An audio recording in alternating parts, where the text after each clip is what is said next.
Good evening, everyone, and before we start with the play-by-play, let's do the pregame show. This is Andrew Battisti, your host for the Nextel Direct Connect pregame show. Welcome to Rochester Raging Rhino Soccer. Today is match day 19 for your Rhinos. Rhinos are back in Virginia one more time. The final two matches in their demanding stretch of 5 and 8 days. Tonight, the Richmond Kickers are the Rhinos' opponents. Don't forget, after the match, you can talk with me, Andrew Battisti, and Soccer Sam on Behind the Net, brought to you by Nextel Direct. Sam is in Richmond, and he'll have player interviews after the match. You can talk to the players and talk to us about tonight's contest. After being humbled in Virginia Beach 4-0 last Saturday, Rochester traveled to Richmond last Sunday to face the Kickers in a key Eastern Conference match. A victory by either side would mean first place in the conference, depending on how the Atlanta-Puerto Rico result turned out earlier that day. The big question was how the Rhinos would come out at U of R Stadium after the worst shutout loss by the team since 1996. Well, Coach Eric Lee made 5 changes from the lineup that he had against the Mariners, inserting Theo Zagar back in that after his stint with the Canadian national team, and starting veterans Doug Miller and Lennon Steenkamp. Once again, Eric Lee's instincts were correct as the Rhinos got off to the quick start they needed. Kirk Wilson has been so strong in the midfield this year, did what he does best, stealing the ball. He stole a clearance from Peter Luzak and fed over to Bill Sedgwick on the right. Bill playing midfield, crossed into the box where Lennon Steenkamp was right there to put home his first goal of 2004, a 15-yarder that beat Ronnie Pascal, his 97th point as a Rhino, to make it 1-0. Let's go back to Sunday and hear the goal call from Don Stevens. Brings it ahead down to the 25 in the middle. Turns it to the outside on the right wing. Sedgwick looking for the cross. Along in front. Heads off the 6. Knocked down. Steenkamp shoots. He scores! Leonard Steenkamp following the play. 15 yards out. Hammers it inside the left post with the left foot. And the Rhinos on the board to make it 1-0. Rochester continued to pressure in the first half hour. David Wright's header in the 12th minute was saved by Pascal. And Lennon nearly got his second, whistling a header just wide off a corner from Neto. Kickers got their legs later in the half, but they could not find the target on shots from Mike Burke and former Rhino David Hayes. Coach Lee Collishaw surprised the fans in attendance with 2 late first-half subs, McCollum Cephas and Dustin Swinehart, who was on loan from 3rd Division Charlotte Eagles. The half ended 1-0 with Richmond having a 7-6 shot advantage. The second half was a different story, though, as the home side pressured hard for the tying goal. They forced 6 corner kicks in the second half. The Kickers did to the Rhinos 0. But Theo Zagar was there each time on the corners to control his area and stymie any threats. The Rhinos went to their bench for Pato Aguilera, Carlos Semedo, Chris Carrieri, Noah Delgado, and Yari Allnut, all for fresh legs to try to hold on to that slim 1-goal lead. Richmond outshot the Rhinos 9-3 in the second half, but Theo only had to make 2 saves as the Kickers again were unable to put the ball on frame. The last chance of the match came in the 89th minute. Kevin Jeffrey, the Rhinos' nemesis for a long time, had a clear volley, but he put it wide. The Rhinos held on for a very important 1-0 victory. The win moved the Rhinos to 12-5-1, 37 points, first place in the East at that time. Richmond dropped to 10-7-3 and now has red-hot Syracuse right on their tail for the 4th and final playoff spot in the East. Well, Tuesday night, the Rhinos recorded another famous victory in the U.S. Open Cup, defeating the New England Revolution 3-1 on penalties after playing to a 1-1 draw after 120 minutes. Pat Noonan's 7-minute goal was countered by Kirk Wilson's tally in the 61st. Theo Zagar and Matt Reese were outstanding through regulation and extra time, and also in the penalty kick shootout. Theo came up big, though, with 2 saves. Craig Devon, Pato Aguilera, and Carlos Mendez scored on the penalties, and the Rhinos have gotten to the quarterfinals for the first time in the Open Cup since 1999, when they went all the way. The Rhinos will have their next match in the Open Cup Wednesday, August 4th, against the Charleston Battery, who upset the Metro Stars.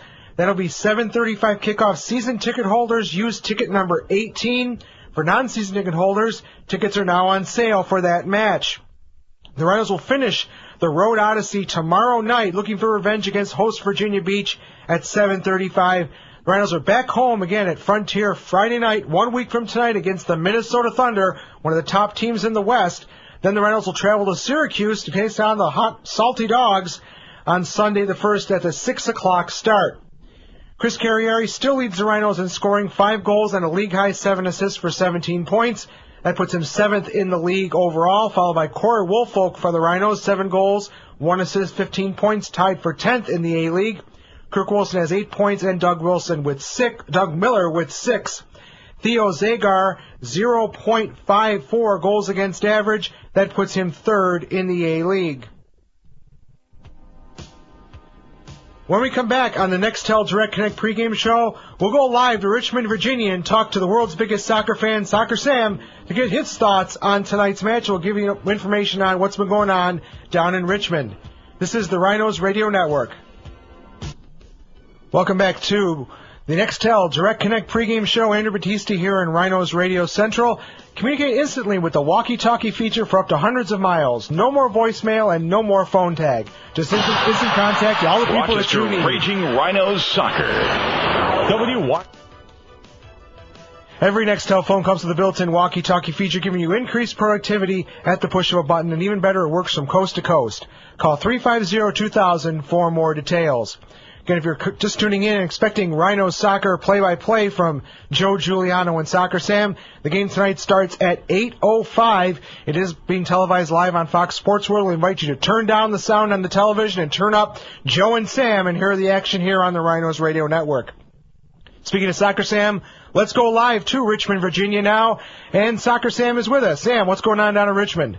Andrew, I'm just walking around the field here. It's just amazing. This grass is like a turf. It's so soft. It's beautiful. No bald spots at all. Even in front of the nets, in front of the goalkeeper areas, just pure grass.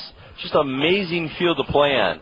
Well, Richmond played on this field on Wednesday night, Sam, and they pulled off a huge upset in the U.S. Open Cup, beating D.C. United. And, Sam, I got to say, D.C. United took that game very lightly, and they paid for it. Well, you know, Andrew, I'm not sure if they took it so lightly. I talked to Mr. Ukrop, one of the owners here, and he told me that he's never seen a kicker team play this well ever. Everything was working. These guys were just fired up. Guys that were just, at times, average players just looked like superstars that night. And just their confidence was huge. They hadn't had a crowd like that in a long time, and the guys just felt really good about it. And he just said it wasn't that DC didn't take it serious. Just our guys, you know, the Richmond guys just played so well. Well, DC did rest 5 of their starters, but you know what? That's the way. If they didn't want to, Richmond won the match, and congratulations to the kickers. They will play the Chicago Fire, the Cup holders, in the next round of the Cup coming up on August 4th. And of course, Sam, we're going to play Charleston in the next round of the Cup. But tonight, it's the Richmond Kickers and the Rhinos, match number 2. And what are your thoughts looking at the match tonight? Well, Andrew, after the other night, I mean, here's a situation where 2 teams just came back off of huge victories, but the Rhinos, you know, we've been there, you and I have been there for all the Rhino games from day one. We've seen a lot of exciting games, but I've never seen a Rhino team play as well as they did the other night in Ludlow, Mass. against New England Revolution. This team, everything was working. Yeah, we've seen more exciting games. Tampa Bay coming in town, last-minute victory, and maybe the Columbus game and Virginia Beach U.S. Open Cup. But the other night in Ludlow, I mean, this team just played like European soccer, knocking the ball around, no mistakes, man open, ball into space, just beautiful stuff. If they can continue that tonight, I don't think anyone in this league, in the MLS, or I'm not even sure if any European team could compete with us anymore, man. I'm telling you, we have the guns here. Guys off the bench like Ian Plarski were just amazing the other night. I mean, so tonight, you know, I can't wait to hear what the starting lineup is going to be, but it's going to be an amazing game, and I'm predicting a huge victory here for the Rhinos. What's the attendance look like tonight, Sam? Any idea? Well, right now, Andrew, it's about 20 minutes before kickoff. I'd say about 1,000 people here. Kind of disappointing. National TV.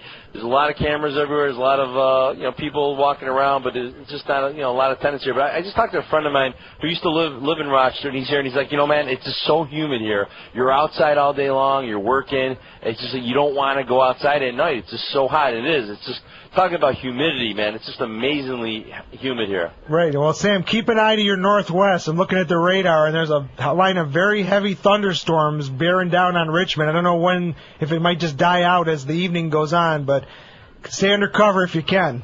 Well, Andrew, the clouds are pretty dark right now. I mean, it's kind of light out, but you look up there, the clouds are black over us, so something's going to give. I haven't seen any lightning or anything like that, but it's unfortunate. I rented a 72 Pinto convertible, and it's going to rain. It's killing me. Well, is that going to be like last year when they had to postpone the game for 24 hours? We got to play Virginia Beach tomorrow night, so I don't know what's going to happen if there's any kind of a rain delay. We'll have to see what happens. Yeah, it wouldn't surprise me if we played again on Sunday. It wouldn't surprise me if that happened.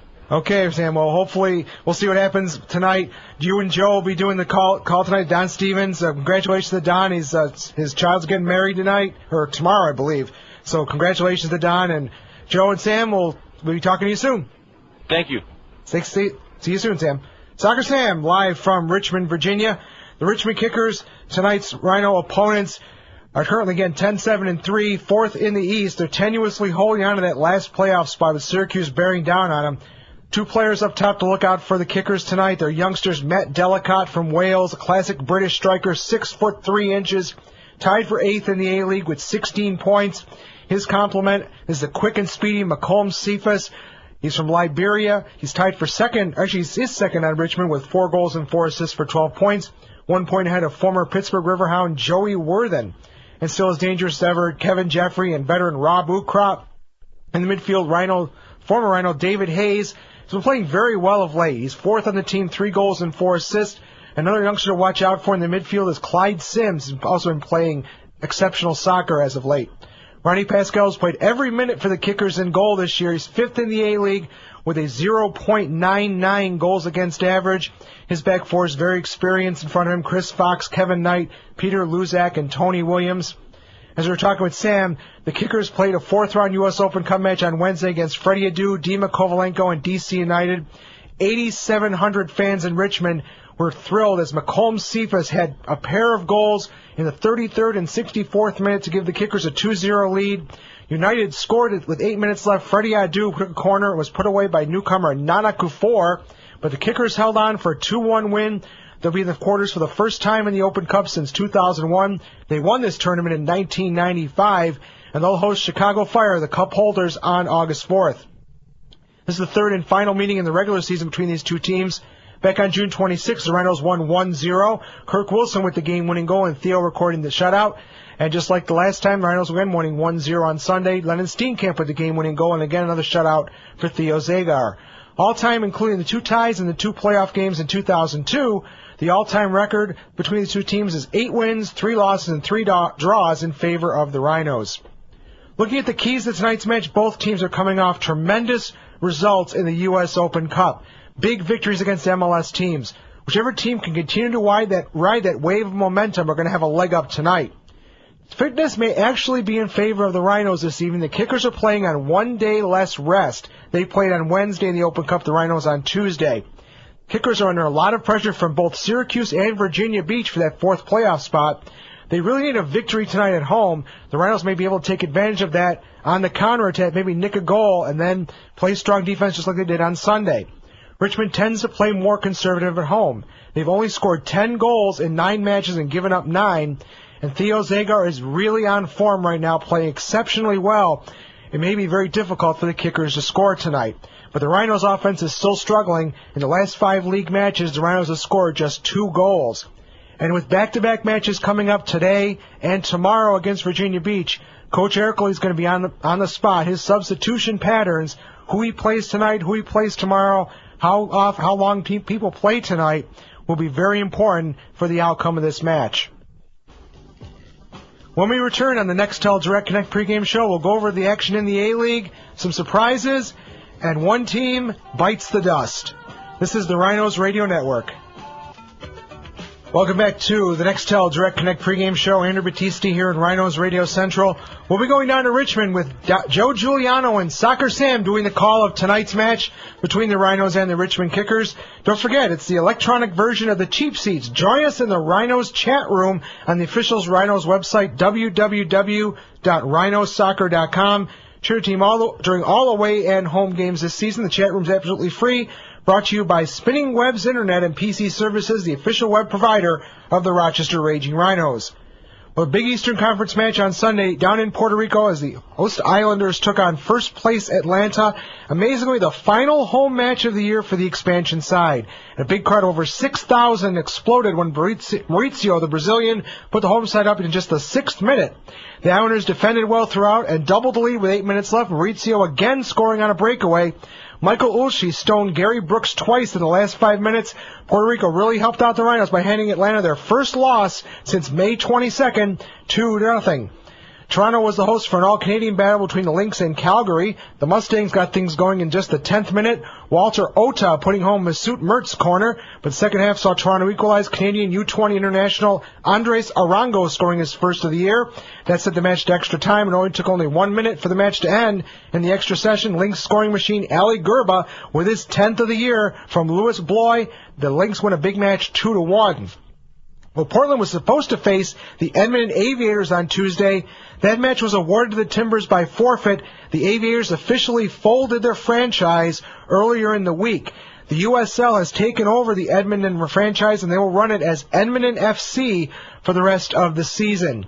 After losing 2 straight to Syracuse, Montreal tried to get back on form hosting Calgary. Another huge crowd at Claude Robillard, 9,700 plus, saw the Impact dominate the whole way. The first goal came in the 23rd minute. Sandro Grande feeding Eddie Sabrango for his 3rd goal in as many matches. And then the former Rhino turned distributor in the 44th. His cross was put home by Zé Roberto. Andrew Oliveri was in for the suspended Greg Sutton, earning his first shutout in his first ever match for Montreal. The Impact win it 2-0. Edmonton FC in the match on last night played their first match ever at home against the streaking Milwaukee Wave United. The Wave, though, were without 2 of their top 3 scorers, Greg Howes and Todd Dosowski. They have joined former Rhinos John Ball and Danny Kelly and Canandaigua native Andy Guastafaro with the U.S. futsal team. They're in the CONCACAF tournament taking place today and the rest of this week and next week in Costa Rica. Well, stepping up for the visitors was the veteran Digital Tacoera. He scored the only goal in the 23rd minute, heading in Matt Schmidt's cross. Milwaukee wins it 1-0. They're unbeaten in their last 8 matches. The only other match going on tonight is Milwaukee in Vancouver to take on the first-place Whitecaps in a very important Western Conference battle. So looking at the standings, it's Montreal and Rochester. How many times has that happened? First place in the East in a tie, 37 points.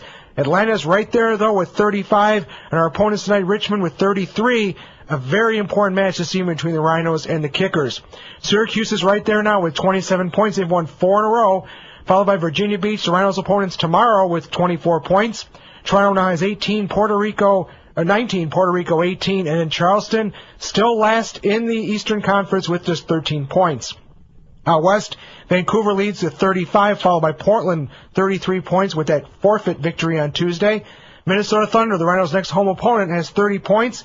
Milwaukee Wave United now in 4th place with 26 points, followed by Seattle with 24, Edmonton FC with 12, and Calgary in the basement of the league with just 9 points.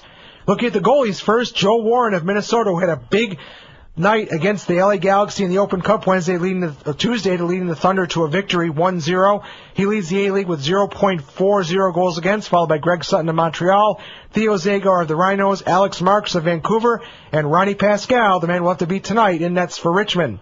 Scoring, it's Alan Gordon of Portland, the rookie sensation, 31 points, 15 goals, 1 assist.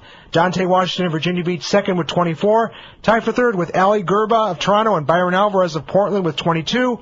And Matt Cozier of the Atlanta Silverbacks has 21 points.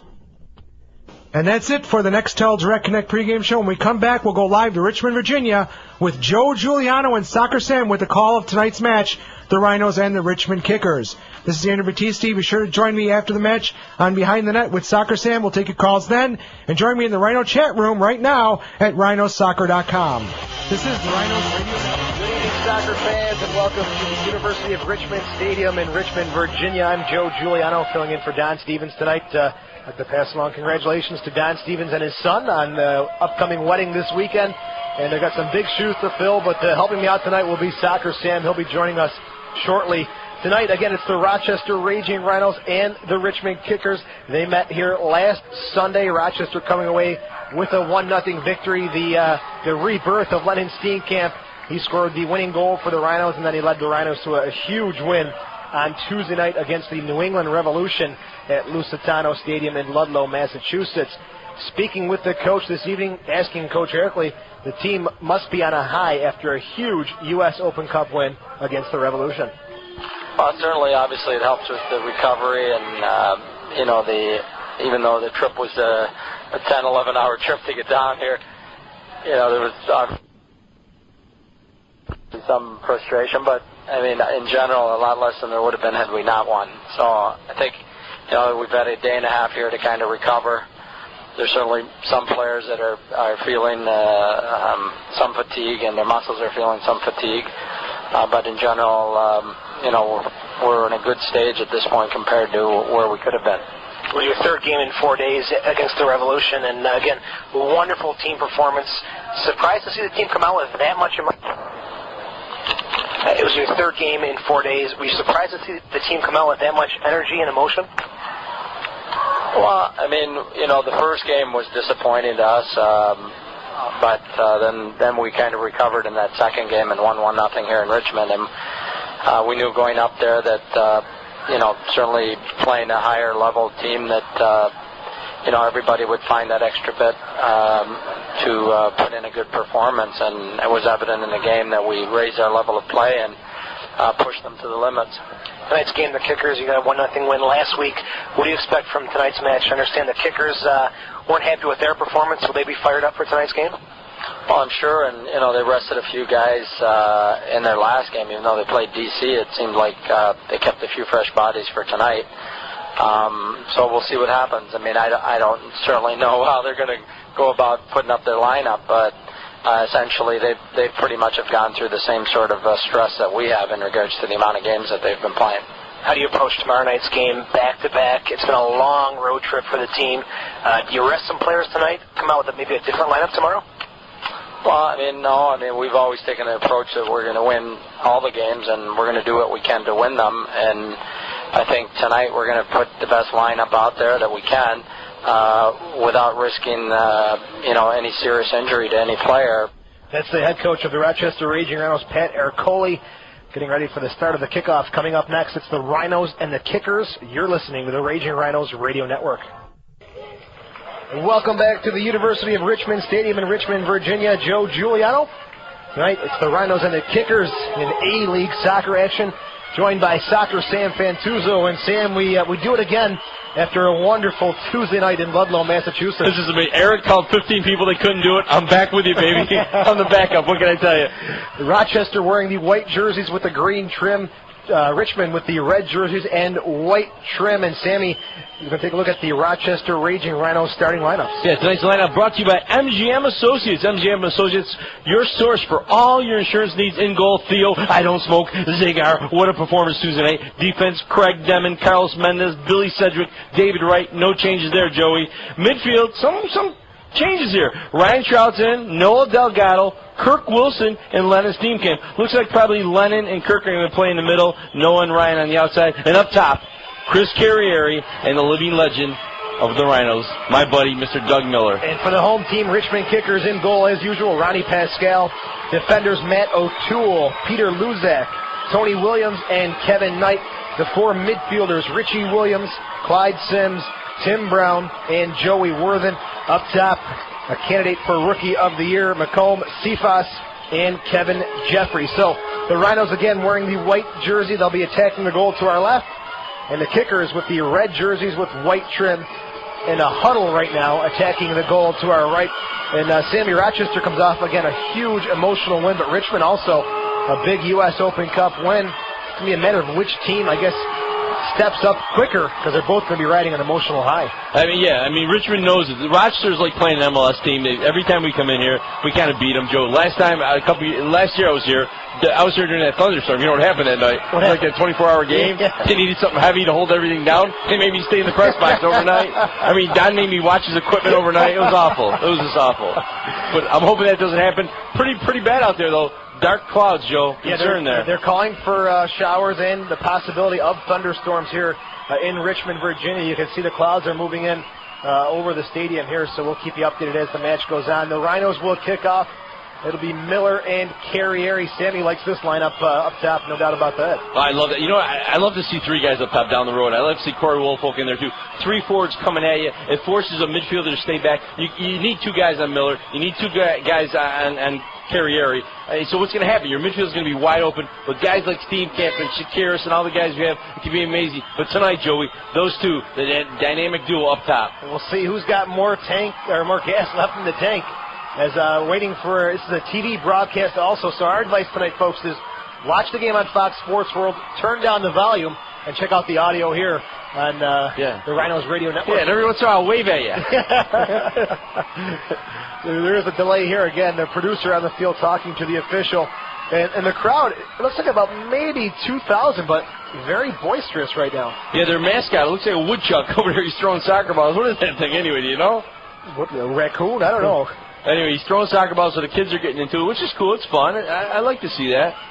Great field, though, Joe. The conditions you were talking about during the pregame show. Yeah. Beautiful surface. The surface is amazing. It looks fake. It's so nice. I wish you could say that about my hair. I mean, it's like... Still on a delay here. The Kickers and the Rhinos now have some balls coming out from the bench. They're knocking the ball around. We'll try and find out what's going on here. I'm sure it's some kind of technical difficulty with the TV broadcast, Sammy, as the Kickers and Rhinos. Again, this is the USL game of the week, with the official just standing at midfield waiting for the sign. And 8:05, putting our league sheet, should be kicking off right now. Against the Kickers and the Rhinos. And you were here last week for the 1-0 win. The goal by Steenkamp, and Lee Collishaw, the head coach of the Kickers, said it was the worst performance of the year for Richmond. Your thoughts on that game? I don't want to dispute with the coach. I just think that was the start of what we saw Tuesday night in Ludlow. This team, everything was firing high. Lennon Steenkamp came back to the leader on the field, up and down, and he just made them look bad. I mean, the coach could say his players didn't perform. I just think they just played against a really strong Rhino team. Let's talk about that game Tuesday. How many chances did the Rhinos have before Kirk Wilson finally put one in? Joe, the whole thing is their MLS A-League, which stronger. I mean, right now it's just amazing. We had amazing amounts of chances. We controlled that game. That was, we talked on the pregame a little bit with Andrew. That was, we've had a lot of emotional wins with the Rhinos. The Tampa Bay game, last minute, Kennel from Hector Marinero, and the game in Columbus when we ran overtime and we continued in the U.S. Open Cup. But the other night, I've never seen a Rhino team play that well. They were knocking the ball around. I mean, we both were amazed. I mean, you're asking me to take stats. Like, what are you kidding me, dude? I'm watching a game here. Don't bother me. I mean, it's bad enough I couldn't eat my popcorn. But, I mean, every pass was perfect. Everybody was two guys on the ball. That whole system, the Pat Erkeley system, where the man has the ball, two guys kind of corner him. A lot of double teaming. Doing that, and you talk three of the best forwards in MLS, Noonan and Twellman and the young guy, don't call me Jack, but what's his name? Clint Dempsey there. But those guys, I mean, we made them look silly. I mean, it's unfortunate, but they didn't look like they were at our level. I expected to see maybe a defensive start for the Rhinos, but Shakira, Steenkamp, we were attacking right from the start. I think that caught the Revs off guard. Yeah, they weren't. I mean, Sean Shakira's throwing some beautiful balls. Corey Woolfolk running on some. Chris Carrieri, how could MLS let a guy like that go? He was the best guy on the field that night. I mean, bear none. I mean, he was up and down and making things happen and passing the people. How could you let a player like that go? How can you not take a look at a Lennon Steenkamp? The guy's just amazing up and down. Theo, I don't smoke cigar. His first ever open cup. The kid was everywhere. I haven't been critical of Theo. I haven't said anything about him because I haven't seen him make any saves. I mean, our defense is so strong. Yeah. He hasn't done anything yet. But that night, he proved why he's here. As they got on the PKs, Twellman, the only one to score for the Revs, got a piece of every ball except for the one by Noonan that went over the bar. So he was tremendous in the Even that one, Joe. It was like 16 feet over the bar. I think he got a piece of it. I mean, he was just amazing, Theo. Mendez scored the winning goal, so now Rochester faces Charleston. And from a selfish soccer fan standpoint, Sammy. You're selfish, though. You are. You're an only child. Actually, four of us. Oh, wow. Not. I'm surprised. I wanted to see the Metro Stars come to Rochester. Yeah. I mean, but then again, Joe, you look at the Metro Stars. I mean, who do they have? I mean, that's true. Really. I mean, there's not like any big-name players on the Metro Stars anymore. I like to see the Charleston Battery, man. Good point. I mean, Andrew Bell's my buddy over there. I like when we beat Charleston at home. They don't like it, that's for sure.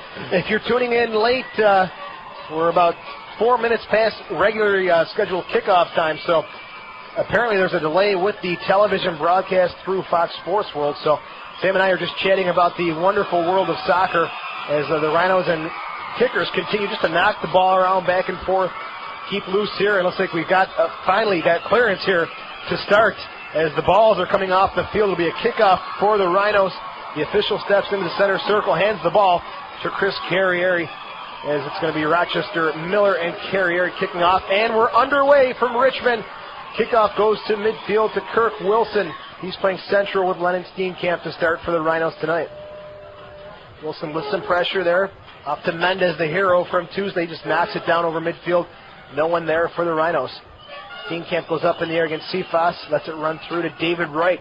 And what a huge presence in the back. David Wright and Craig Demon for the Rhinos. Those two guys, that's the best combo we've ever had back there. They're so strong. Even on the ground, Joe. There's Tony Williams on the near side. Gets to Kevin Jeffrey, but the big guy in the air, Craig Demon, is there. Falls to the feet of Cephas. Bad pass by Cephas, taken away by Delgado at midfield. Delgado looking for some help. No one there but 3 Richmond players around him. Gets the ball to Steenkamp. Now it goes forward to Carrier. Through ball looking for Miller. Taken away there by the kickers as they clear it up now. It's Kevin Knight looking for Cephas, but Wilson is there to win it for the Rhinos. He looks fresh as ever, scoring the great goal on Tuesday. He's a great player. Joe, just now Carrier looking for Miller. Carrier's just got such a great touch on the ball. His passes are amazing for a forward. Pressure there. Jeffrey on. David Wright forces the giveaway. He's got the ball 35 yards out. Plays it forward to Cephas, top of the 18. Right-footed shot by Cephas.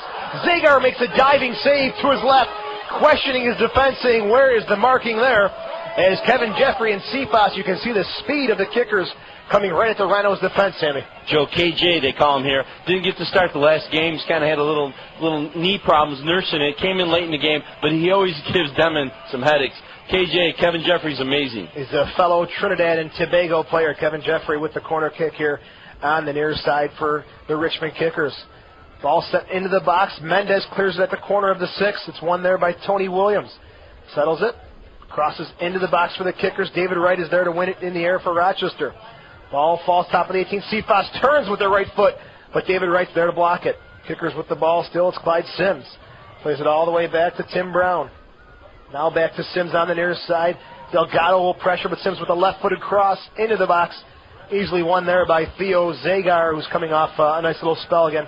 We talked about this Tuesday with the Canadian national team. Now, as a keeper, that's got to give him a ton of confidence. Definitely. I mean, he never got looked at before. Now he's with the Rhinos. They're looking at him. It's just amazing. You play on this team, the whole world's looking at you, man. And I think that really pumped him up for Tuesday night, Joe. So Theo Zagar starting again in the nets for the Rochester Raging Rhinos.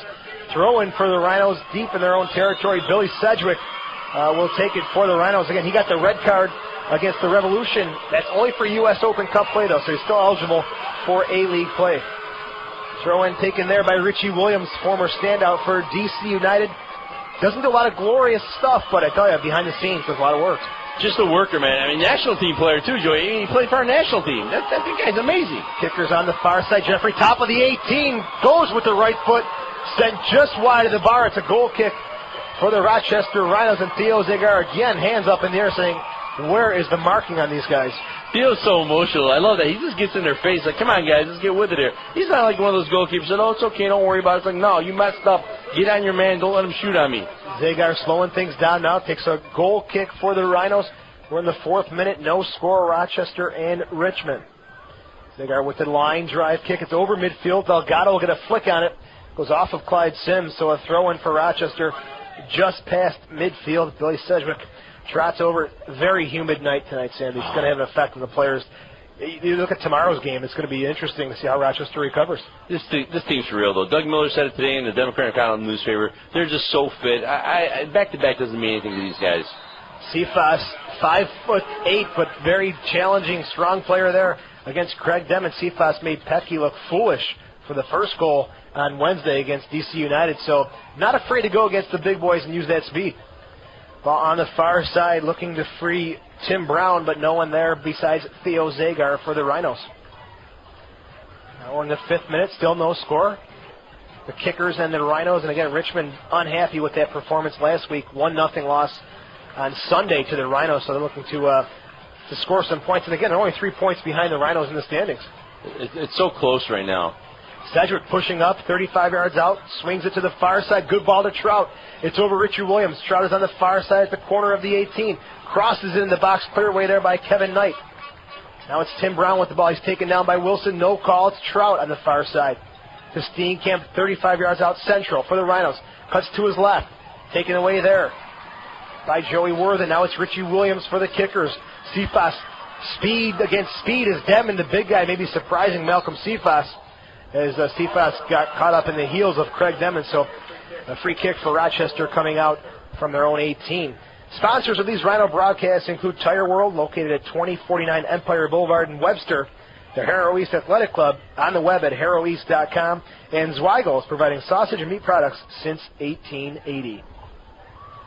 So Theo Zagar with a free kick here. Demon taken down by Cephas. And Sam, that's a battle I think we're going to see all night long. Yeah, Cephas was smart enough to go over and kind of help him up, say, hey, I'm really sorry I did that, man. Please don't hurt me later. There's Luzak, plays it down the near side, but Demon is there in front of Cephas to win it for Rochester. Sedgwick, quick little desperate touch, plays it behind Demon, and Jeffrey has the ball. On the near side, Jeffrey and Demon get tangled up, and Demon, a little push, nudges Jeffrey off the ball.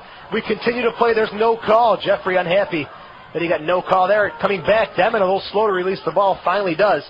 But it goes right to the kickers. It's Luzak now. Plays it on the far side. Still with the ball for Richmond. It's O'Toole now starting at left back. Back to Luzak.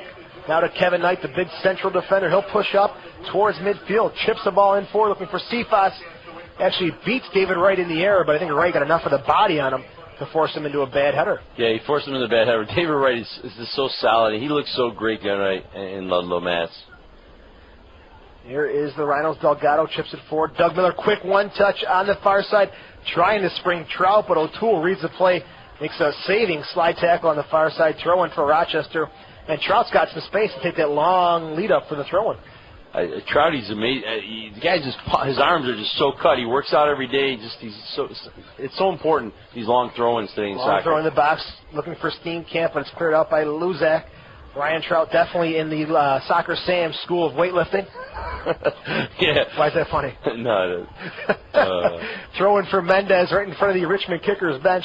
Again, from the University of Richmond Stadium in Richmond, Virginia. Rochester tomorrow in Virginia Beach. Looking for some payback against the Mariners. That was a huge loss last week, 4-0. See what happens tomorrow night. Delgado 1v1, crosses into the 18, looking for some help. It's over Ryan Trout, and won there by the Richmond kickers. They'll play it at the 35. Good challenge there from Trout. Knocks it out of play. I think they're going to call a foul, actually, on Ryan Trout, taking down Tim Brown. So it'll be a free kick for the Richmond kickers. 8th minute, Joe Giuliano with Soccer Sam. No score. Richmond and Rochester. Very humid night. Again, clouds rolling in. Calling for thunderstorm, or a chance of thunderstorms tonight. Long ball looking for Cephas. You could see Sammy early on the strategy for the kickers. Try to spring Cephas with that speed. Hey, they're probably thinking, hey, they did against Virginia Beach, get the quick guy up top, and it worked for them. But Virginia Beach, that was just a freak accident last week. Cephas is not getting around these guys tonight. Confident words from Soccer Sam, and a lot of confidence in the Rhinos' defense.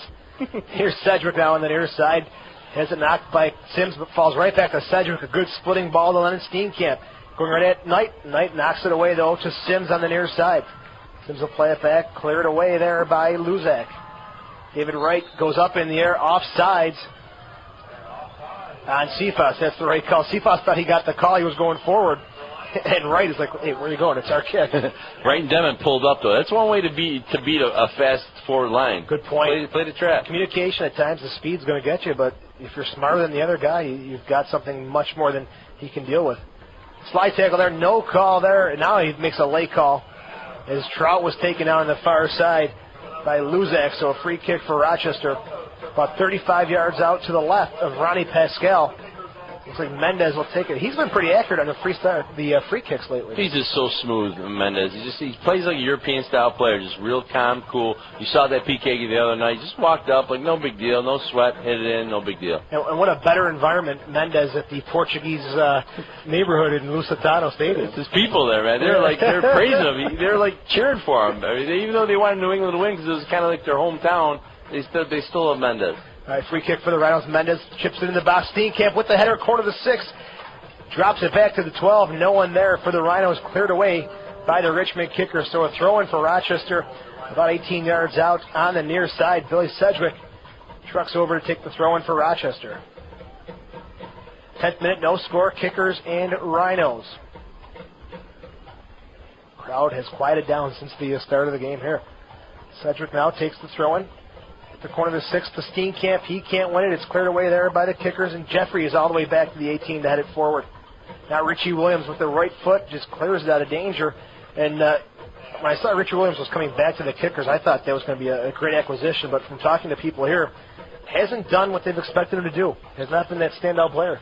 Richie Williams, has some mileage, man. He's been around a long time. He started, he was playing indoor for the Buffalo Blizzard back in the early 90s. I mean, he's been around soccer for a real long time. And let's face it, Joe, you played in the national team, you played in the MLS, and, I think this is kind of like, my last couple of years kind of thing. He's not taking it serious. So Richie Williams won MLS Cups with DC 96, 97, and 99. Obviously a Bruce Arena favorite. Long ball, switch to the near side here. Sims tries to go up for it over Delgado. Be a throw-in for the Rhinos. And Sammy, look at the battle here. 37 points for Rochester. Kickers with 33 points, but Richmond's played 2 more games than the Rhinos. Big factor down the stretch? Nah, Joe, we're going to win every single game. The rest of the team, anybody we play is losing. So do the math. If we win, they lose. What's going to happen? They're done. Williams again with the right-footed chip to no one there. Mendez wins it for Rochester. Headed back by Brown to Luzak. He's looking for some help. Now it's O'Toole. Plays it to the near side to Tony Williams. Now back to Kevin Knight. He'll push it forward. Long ball with the right foot to Joey Worthen. Takes it inside of Mendez, but Mendez recovers. Worthen still with the ball at the top of the 18. Mendez steps in, but it falls to Cephas. Cephas, right-footed shot from the top of the 18. It's deflected off of David Wright, and a throw-in for Richmond. Explosive speed there from Cephas, just finding that opening to get a shot off. He's a quick player. There's Tony Williams on the near side, pushing forward. Cross into the box. Zagar comes off his line and decides to step back. It's cleared away there by Delgado. Falls to Kevin Knight. Now he's pushing up into the Rhinos' half of the field. To Tony Williams. Back to Kevin Knight at midfield. He's on the near side. No pressure from the Rhinos. Delgado finally steps in. Here's Sims cutting inside against the Rhinos' defense. Trying to push it to the far side to Richie Williams, but Ryan Trout comes away with it, and he just shows a burst of speed to get around Richie Williams. Trout over midfield looking for some help. Gets the ball to Miller, but he's behind the defense on the far side, so offsides for Doug Miller in the 13th minute. Again, no score, Rochester and Richmond. And Wednesday night, Richmond over DC United 2-1. So what does this state, Sandy? A-League teams dominating this year in MLS play. Well, or Open Cup play. I don't want to put down any players, but you talked about Richie Williams earlier. Cephas has a beat on the ball. It's out of bounds. And they don't call out of bounds. It was clearly out of bounds. The referee's assistant behind the play. Clyde Sims at the top of the 18 plays it back to Worthen. That's just poor officiating. That ball was out of bounds for about 3 seconds. The assistant didn't even catch up to the play. So Richmond continues. Man, pretty critical. Oh, that was terrible. I mean, if that led to a goal, yeah, that would do that. Crucial play of the game. There's David Wright. Quick little one-touch to Mendez on the far side. Here's Wilson. Love that spin move from Wilson to free Carrieri. He cuts around 2 defenders. It's still Carrieri with the ball, and Wilson was taken down just inside the Rhinos' half of the field. But he loved that spin move, cutback move. It's kind of a combination thing. This is so smooth. Joey, back to the Richie Williams thing. I mean, Richie Williams, I got to see him play when he was playing for the Blizzard. Next thing I know, the guys at DC United. Coach loves him. Does he really belong there? I'm not sure. Gets in a national team. Does he really belong there? I'm not sure. A lot of it is connections, who you know, and that's what I think a lot of the A-League players are either lacking the connections or lacking the right agents. Through ball looking for Carrieri, top of the 18, and Soccer Sam, any players listening, he will be starting his own player agency. Next week. He's going to play in the 5th division of U.S. Soccer. Here's their own division. Roddy Pascal pushes it out, way outside the 18. Long kick deep in Rochester territory as the kickers early on content to play some long ball. Here's Trout. He's got some space on the far side. 35 yards out. Miller's offside, so Trout hangs onto the ball. Cuts inside, then plays it back outside, but Miller's still offsides there. I think Miller maybe the heat getting to him there, just not able to get back in an onside position. But, Joe, I mean, I've been watching. This is the second time I've seen this. Doug's cutting for the pass, and Trout's kind of taking on one more guy. The next thing you know, you're offsides. You got to release it. It's got to be like, boom. I think Doug wants the ball sooner. Yeah, let's just release it quick, man. Get it to the man. Here's Tony Williams for the kickers, back to Kevin Knight. Again, very warm, muggy night here in Richmond. Not like Lusitano Stadium with 8 people in a 3-foot press box. So a little more comfortable here. Sammy and I are in our own little suite here with the windows open and a bit of a breeze coming through. I think you smell the sausage cooking. That's not healthy for me. Can't stop thinking about that sausage. Cephas checks back to the ball there, tries to win it. It's off of Mendez, so a throw-in for the kickers on the far side of the field, about 20 yards out. And Cephas, Sammy, a rookie, has got 6 goals. He's tied with Matthew Delicott this year been a great signing for the Kickers. Great. I mean, they're known to do that. They get these young guys, they just make stars out of them, and then unfortunately they go on to other teams. But Dwayne DiRosario, perfect example of that. He's just so smooth. It's too bad he doesn't get more playing time for San Jose. Jeffrey, top of the 18. Demon and Sedgwick double team there for the Rhinos, and it's cleared deep down the field by Sedgwick, but it's won there by the Kickers. Another long ball looking for Jeffrey, but Sedgwick lets it run through. Tony Williams applies some pressure. It should be off of Williams' show. Goal kick coming out here for the Rhinos.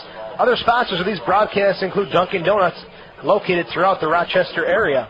Mollier, Chevrolet, Oldsmobile, and Buick in Honeoye Falls.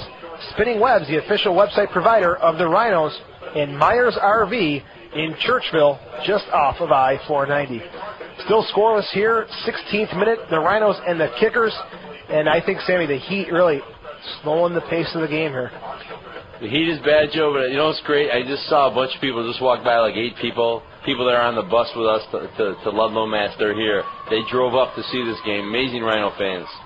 Incredible support for this team. It's just the bus ride up and down was incredible with the support, the excitement. I think the atmosphere at Lusitano made it even more exciting. Such a little intimate setting. I love that place.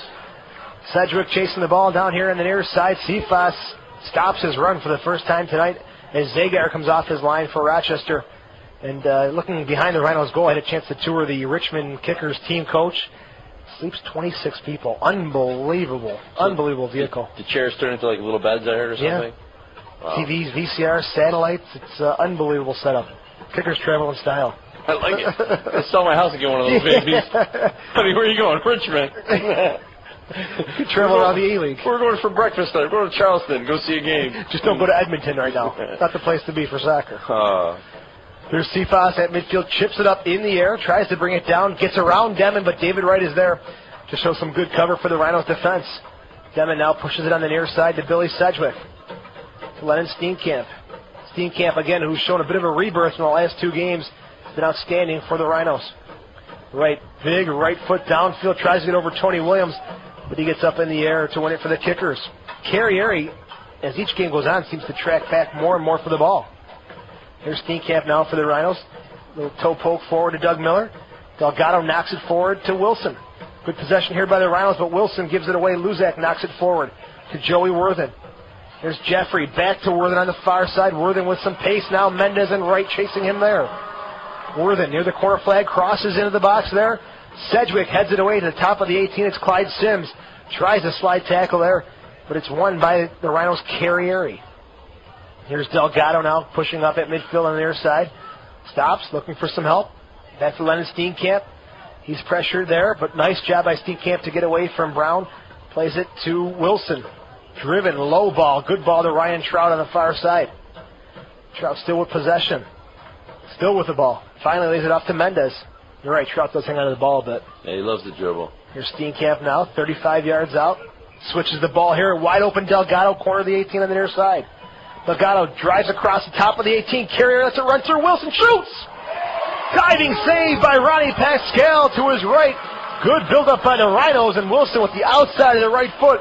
Had some pace on it. Had the corner picked out, but Pascal made a nice save. Yeah, Carrier kind of apologized for Delgado for not reading the pass, but it was nice it went to Wilson anyway. And kind of Carrier brought the defender out of the play, but Wilson just got put that baby right in the corners for me, Kirk. Come on, baby.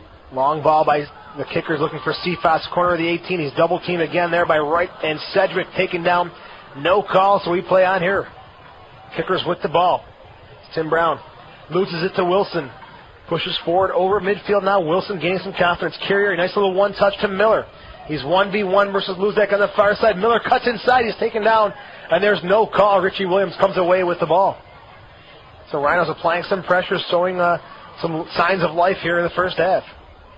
That was a great pass there. And, usually, Joe, on TV games, referees don't make many mistakes. They know that there's replays, there's everyone watching them, all the guys they went to a referee school with and everything else. So they kind of really... Oh, there's school for referees? Yeah, there's school. You could have fooled me. There's Steenkamp now, 1v1, gets around Brown. Jeffrey almost comes over to help out, but then it says, no, I'm not going to do that. Richie Williams plays it off his hand and wins possession for the Kickers. On the far side, it's O'Toole. Has it all the way back to Ronnie Pascal. Pascal pushing the troops up. He's going to send a ball deep downfield 20th minute, we're scoreless from Richmond, the Rhinos and the Kickers. And Pascal slowing things down here. Kickers had a great result against Nottingham Forest last week, 1-1. Over 6,000 fans. Great. You think good. 6,000 that night, 8,000 the other night with DC here.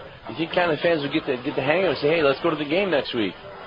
Ball's in the Rhinos box. Mendez clears it forward now to Ryan Trout. Trout passes the Rhinos bench on the far side. Now he's over midfield for the Rhinos. Long ball from Miller. Lays it off nicely for Carrieri. Tries to free Miller up again there, but it's Luzak. Little step over move will play it back to Ronnie Pascal. That was a nice play, Carrier and Miller. You can see these two guys can work together. It's going to happen tonight. Yeah, it's a matter of time. They haven't seen a lot of time together up front. Earlier on in the year they did. Then then Miller got hurt, and preseason they looked sweet together, and then Miller got hurt. I understand that Carrier had some of the guys over his parents' house for dinner, including Doug Miller. So good to see the two forwards getting together like that. Yeah, they call Carrier DMS Jr. on the road trips. Because Doug is like Chris's idol. The guy's got a nice family, got the nice house, done a lot of the nice business things, and it's like Doug's a great role model for these younger guys. Let's hope Carrier stays around long enough to have the same things that Mr. Miller's put together. Good ball there by the Kickers. It's Tony Williams on the near side, crosses into the 18. Joey Worthen goes for the header, and Mendez just gets the flick as he's railroaded by Worthen at the corner of the 6, and Worthen still slow to get up for the Kickers. So I love that Carlos Mendez, man. That was a hard hit, no problem, just gets up like it was no big deal. Delgado slide tackle there, gets it forward to Doug Miller. Now Carrieri inside his own half of the field, decides to come forward, crosses midfield now, gets away from two Kickers, looking for Miller behind Kevin Knight. They're going to call Miller offsides there. I thought he was even with the last defender, very close. He looked even from here, but again, these two guys, they got something special happening tonight. It's going to click. Here's Joey Worthen, former member of the Pittsburgh Riverhounds, their 2002 Rookie of the Year, playing left midfield now for the Kickers. So he and David Wright, bit of a homecoming for those guys. Good buddies. Here's Carrieri now back to Lennon Steenkamp. Steenkamp, nice little swerving pass to Trout on the far side. Overlapping is Mendez. Can he win the ball? Joey Worthen steps in, but Mendez knocks him off the ball. Crosses off of Worthen, corner kick for the Rhinos. Mendez with a burst of speed down that far flank, winning the corner kick here for Rochester. That kid can do it all. Again, back to the whole connection thing. Why isn't that kid in the MLS? That kid, that's national team product right there. I'm not kidding you either. Carlos Mendez got all the tools to play in our national team. Good thing for him, he's a young player. Still look for him, unfortunately, if you're a Rhinos fan, to be making the move probably next year to a higher level. Corner kick, Carrier on the far side. Crosses at the 12. Steenkamp heads it down and low, but Pascal makes a save to his right. Countless opportunities for Steenkamp in the game on Tuesday, and again, he's picking up where he left off. Had some good snap on the ball. Great snap on there. His hair went all over the place. He lost 2 earrings, but it didn't go in the net, though. Lennon again, Sammy, he's had an awful start to 2004, but the last 2 or 3 games, he's really telling Coach Erickley, look, I'm making a run for it, and give me some more time. He's a 90-minute player. Just let him play the game, and he needs that kind of to feel the game to really get into it. That's a good point. Off the bench, he has struggled. There's Mendez on the far side. Great composure with players all over his back. Just knocks it forward, looking for Carrieri. He knocks it back to Trout. He'll go central for Lennon Steenkamp. Long ball by Steenkamp, looking for Miller. He'll go for the flick. No one there off of that, so Kevin Knight now plays it forward to Tony Williams for the Kickers. Clyde Sims. Delgado steps over, long ball in the box. Theo Zagar reads it well, comes out to the top of the 18 to get it away from Cephas before he can settle it down for a shot on goal. Every time you say Sims' name, I want to say, look, I wonder if he's an educated consumer. You know? You remember those commercials? Yes.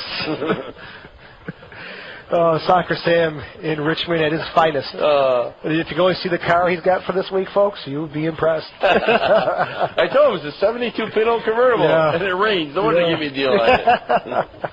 We got a special on convertibles this week. All right. Here's David Wright, long ball. Carrieri's behind the defense at top of the 18, bounces over Carrieri, but Luzak tries to play it back to Ronnie Pascal. It'll be a call. Carrieri tugging on the jersey of Peter Luzak. And Pascal and Carrieri, a little shoving match there inside the 6. Yeah, Chris went a little hard on him. I think he nudged his shoulder with his foot, and then, Pascal's like, what are you doing, man? I'll mess you up. And Chris is like, what, are you kidding me? Look at me. Yeah, it's that too, man. Pascal plays it forward to Kevin Knight, so it's a restart there. Foul on Carrieri for tugging on the jersey. Cephas, you can see whenever he touches the ball, Demon is going to close him down immediately. Kevin Knight now with the ball inside his own half of the field, pushing towards midfield. Jeffrey checks back, Wilson on his back, but Jeffrey gets away.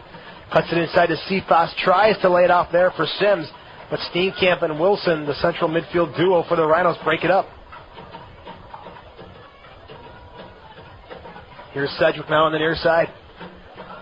Back to Lennon Steenkamp, collar up, wearing the Elvis Presley look tonight. Worthen, top of the 18, fires with the right, it's over the net. Steenkamp had a poor giveaway there as he was trying to pass the ball and slipped, leading to a poor touch, and Joey Worthen had a good look from 25 yards out. Yeah, that was one of the things that Lennon was kind of criticized for last year, is giving up the ball a lot and kind of creating, giving the other team offensive chances, and that's kind of what I think Coach was saying, is like, this is why, you're not getting a chance to play right now. You can't give up the ball. And unfortunately tonight he's given it up like 3 times, so he's got to work on that. Theo Zagar with the goal kick for the Rhinos. Zagar now with a 0.56 goals against average, number 3 in the A-League. And again, I think as each game goes by, Zagar getting much, much stronger in the nets. There's Cephas trying to get behind David Wright and Craig Demon. It's going to be tough for him to beat those guys in the air tonight. On the ground there is Cephas. He wins the ball for the Kickers. Richie Williams to Jeffrey. Knocked away from Jeffrey. They're going to call Demon for a foul from behind. So a restart for the Kickers about 25 yards out, just barely to the right of Theo Zagar.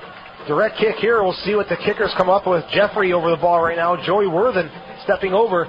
We're in the 27th minute. There's no score from Richmond. So it'll be Jeffrey to take the free kick. Rochester with a 4-man wall about 3 yards inside the 18. Again, this kick just to the right of Theo Zagar. Dangerous opportunity here for the Kickers. Chris Carrier not happy with the wall. He's yelling at the wall to move over, and they're not listening to him. Now a 5-man wall for the Rhinos as Carrier joins the wall. Jeffrey, Worthen, and Richie Williams over the ball for the Kickers. Jeffrey shoots! And it's in! Goal for the Kickers! Theo Zagar dives to his right. Too much pace and accuracy on the ball from Kevin Jeffrey. In the 27th minute, Kevin Jeffrey with the goal off the restart. It's 1-0 Richmond. Well taken shot by Kevin Jeffrey. Joe, it's exactly what Carrier was saying. He was telling the wall to move over to the left, and he's pointing them, and they wouldn't listen. He was like getting aggravated, so he just ran into the wall. But obviously, Chris isn't the tallest player out there, and they just put it right over that side of the wall, right in that upper corner, and no way any goalkeeper could have gotten that. Well taken shot there from Kevin Jeffrey. The Rhinos trail 1-0 now against the Richmond Kickers, and a free kick there. Zagar tried to reach over for the ball, just couldn't stretch and touch the ball. Here's Trout now, corner of the 18 to the far side, still with the ball. Miller drives it across. No one there for the Rhinos. Luzak will clear it out of danger for the Richmond Kickers. As Jeffrey for him this year, that is going to be, let's take a look here how many goals Kevin's got, Sammy. He is a great player, Joe. He's so fast on the ball. He got blue shoes on tonight. He got the red outfit on with the blue shoes. 4th goal of the year for Kevin Jeffrey. Trails Matthew Delacat, who's got 6 goals in A-League play. So corner kick for the Rhinos on the far side. Carrier, he serves the ball in the box. Wright goes up for the challenge there. Can't win it for Rochester, though. Trout pops it back in. There'll be a goal kick coming out for the Richmond Kickers. Other sponsors of these broadcasts include the World Gym, official strength and training facility of the Rochester Sports Group. Tunes by Todd, DJ service for all your entertainment needs. Go to tunesbytodd.com. And State Farm Insurance, like a good neighbor, State Farm is there. Tunes by Todd, my boy right there. Put your hands together. Toddy's in the house. Todd did a nice nice entertaining set on the bus ride to Ludlow on Tuesday. So tunesbytodd.com. Great stuff there. Here's O'Toole on the far side, right in front of the Richmond bench. He'll play it central now to Luzak. Again, the Kickers 1-0 lead. Jeffrey on the free kick, trying to free him again on the near side. Nice trap, gets around David Wright. But Mendez will step in, cleans up the mess there by Jeffrey, and the Rhinos come away with the ball. There's Lennon Steenkamp now, pressured by Cephas. He'll play it back to Mendez. Mendez, good ball to Steenkamp. He cuts inside now for the Rhinos. Left foot, long ball looking for Carrier. Luzak lets it run through, and Pascal wins it at the top of the 18 for the Kickers. Here's Kevin Knight now for Richmond. Taking his time looking for Richie Williams. To Tony Williams, number 11. And the Kickers with the red jerseys with the black numbers. Difficult to tell who's got the ball at times. So if I say soccer Sam, that means I don't know who's got the ball. There's O'Toole now back to Luzak, and Richmond content to knock it around here. Very slow, deliberate build-up here. They've got the 1-0 lead, 31st minute from the University of Richmond. I love the Rhinos, the white and the green. You said it a month ago or so. It reminds you of the old Cosmos. Oh, doesn't it? It's a beautiful, and they won the other night with that on, and 2 games in a row. Richmond here, and then in Ludlow, Mass against New England. Let's see if the magic continue here for the Rhinos. 31st minute, they trail 1-0. A lot of time left here for Rochester. A couple of good chances. Steenkamp had a good look at the goal on the header. He's got to finish those. Free kick now coming, or throwing now for Rochester. Sedgwick waiting for a ball. But the ball boys are tired tonight too. It's so hot. Throwing for the Rhinos. Other sponsors of these broadcasts include Bill Gray's with 13 locations in Rochester. Connolly Printing, 108 years of printing experience. And Gallo and Iacovangelo, a full-service law firm. Great sponsors of these Rhinos broadcasts. There's Carrieri, lays it off now to Kirk Wilson. Back to Carrieri, top of the 18. One touch to Miller. He's offsides as he fires it in the back of the net. But Miller, they're going to call him offside just behind the Richmond defense. But again, a good, quick build-up by the Rhinos. I'll tell you, Joe, again, was that offside? It doesn't look like it from here. It looked like I thought he was even. Yeah, again, it's when the ball is touched, when the player touches the ball. Doug's complained about that for years. He says, the problem is that, these guys are watching Doug and now watching who's about to kick the ball. It's when the ball releases Carrieri's foot. And he's got a reputation for liking to go forward, so they probably look out that Doug Miller factor. Here's Tony Williams now for the kickers. Tries to play it back. Gets a poor touch on the ball, but Sims will win it anyways for Richmond. I played soccer all my life. I never once got called offsides. I never got in the field either. But it's another story. My therapist will tell you about it someday. Here's Pascal now. Long ball over midfield. Offsides now, and the kickers. Cephas is called offsides, and some of these calls I've seen here for offsides have been interesting to say the least. Both sides, really, both ways. Yeah, if the game needs goals, if it's even, it's on. Let's let it rock and roll, baby. Let's get some goals. Entertain the crowd. Carrieri now on the near side to Noah Delgado. Came over from the Syracuse Salty Dogs. Steenkamp switches the run of play to the far side to Ryan Trout. Trout gets around O'Toole. Good drive there by Trout. Crosses top of the 18. No one there for the Rhinos. Luzak slides to clear it away for Richmond. There's David Wright. Heads it right to the feet of McCallum Cephas. Mendez all over the back of Cephas. Gets around Mendez, Steenkamp, and Wright. Now he plays it forward to Kevin Jeffrey. There's Clyde Sims on the near side. Tony Williams crossing midfield. The right defender pushing up into the attack now. Here's Matt O'Toole. Slowing things down. Richie Williams. So Tony Williams is all the way on the far side of the field. Now he's streaking across. Lays it forward looking for Joey Wortham, but can't get it to him. It's Carrieri for the Rhinos. Steenkamp now with some space to push forward. Goes to Kirk Wilson across midfield now for the Rhinos. Good little toe poke to Trout on the far side. Trout's 1v1 with O'Toole.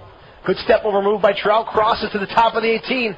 No one there for the Rhinos, but Sims misplays it. It falls to Carrieri. Carrieri. Delgado, left-footed shot. Deflected off the Richmond defense and cleared away here by Luzak. Rochester showing some signs there of penetration, but can't get it behind the defense. Great pass by Carrieri to Noah Delgado. Here's Jeffrey checking back. Wright pokes it away. Here's Delgado now at midfield. Delgado still with the ball. Jeffrey, half attempt to chase back. Kevin Knight now. Again, Rochester falling into that trap of playing balls up in the air to Miller and Carrieri. Just got to do what they did the other nights. Keep the ball down, control the midfield. The midfield's got to control the ball. It's not happening right now. If you don't control in the middle, your defense gets tired, your forwards get tired. Just back and forth. You got to hold the game in the middle. I think that's where, great point. I think that's where it was won on Tuesday. Shakiris, I thought, was outstanding. Even though he missed the PK 3 minutes in, he still had a solid game. Oh, he was smooth. Sean is just an amazing player. And Lennon, and both of those guys controlled. Kirk Wilson was doing his job. But then again, they played with 5 in the middle. Tonight it looks like they're going to their traditional 2 up top. Miller again. This time he was offside. So Miller, I think, his 4th offsides here in the match. Yeah, I'm supposed to be keeping track of that. Yeah, you got 4. Okay, how about that 4? That's what you say. These are the Super Soccer Sam unofficial stats. So we'll get the official stats from the Richmond staff here one door down. 35th minute, 1-0 Richmond over the Rhinos. Kevin Jeffrey scoring in the 27th minute on a restart about 20 yards out. Wonderful shot from Jeffrey. Here's Kevin Knight now with the ball for Richmond. Steps over, plays it on the near side to Clyde Sims. Delgado and Trout force him back to Tony Williams. Kicks it forward to Cephas. Good one-touch here by Cephas to Tim Brown. But Wilson steps back to knock it off of Cephas. Rochester still with the ball deep in their own territory. Clyde Sims now with Richmond. To Richie Williams, top of the 18. Williams to Cephas. Quick little turn there. Can't get around the Rhinos defense. As the ball rolls to Theo Zagar. He'll slow things down here for the Rhinos. Here's Billy Sedgwick now on the near side. No pressure from Richmond. The pace of the game has really slowed here. Here's Demon now. Switches to run a play to the far side. It's Mendez right in front of the Rhinos bench. Mendez cuts inside instead of going to Trout on the outside. Still Mendez to Steenkamp at midfield. Now to Sedgwick, crossing midfield on the near side. Sedgwick to Delgado. Delgado go running it. Tony Williams cuts around him. Good through ball looking for Miller. He just can't win the ball there as Kevin Knight lets it roll to Ronnie Pascal. And Miller started to make the run that kind of stopped.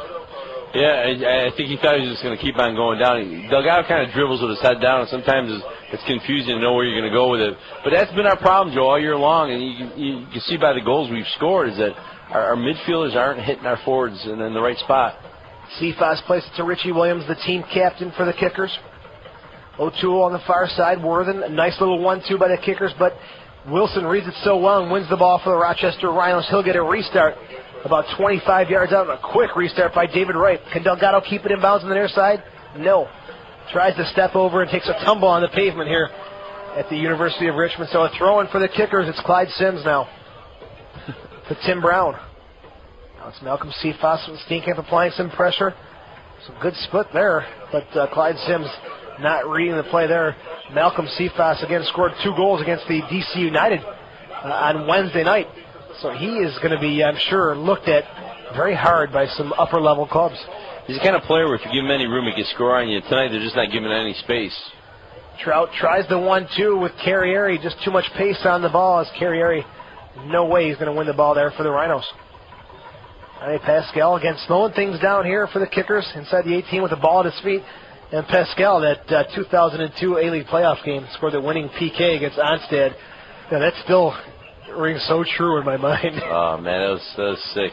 I was thinking about that the other night in Ludlow. That was probably the last time I saw a penalty kick, and my boy Greg Simmons slipped on the grass there at the Frontier, and that was exciting. As much as people don't like penalty kicks, yeah, it's an exciting way to finish the game. It is. I prefer the shootout, but I'll go with penalty kick. I mean, Joe, shootout, back, I just love that.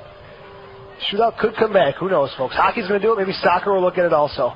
Sedgwick now, good little move there to step over the ball, get around Clyde Sims for the Rhinos. Kirk Wilson now with the ball. Some pressure there from Brown, so they force him back to Carlos Mendez. Mendez now to Kirk Wilson at midfield. He'll switch the run of play here to Bill Sedgwick on the near side.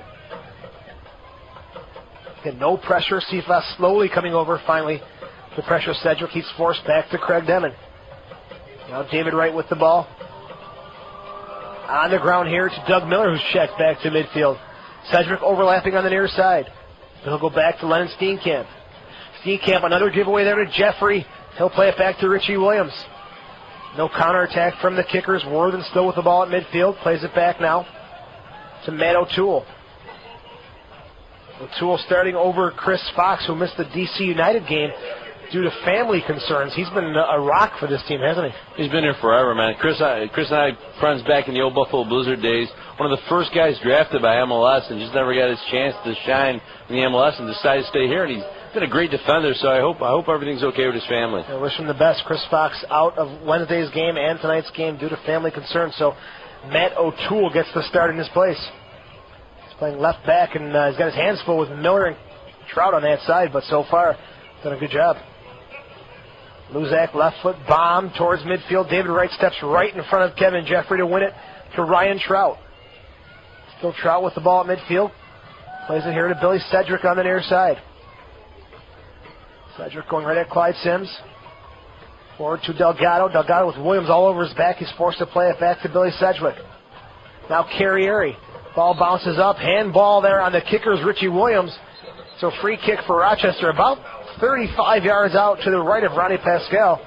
And with the pace of this game kind of at a lull, maybe restarts could be the way to go for the Rhinos. Yeah, Joe, but that's one thing we kind of haven't done really well this year with restarts, corner kicks. For whatever reason, it's not happening.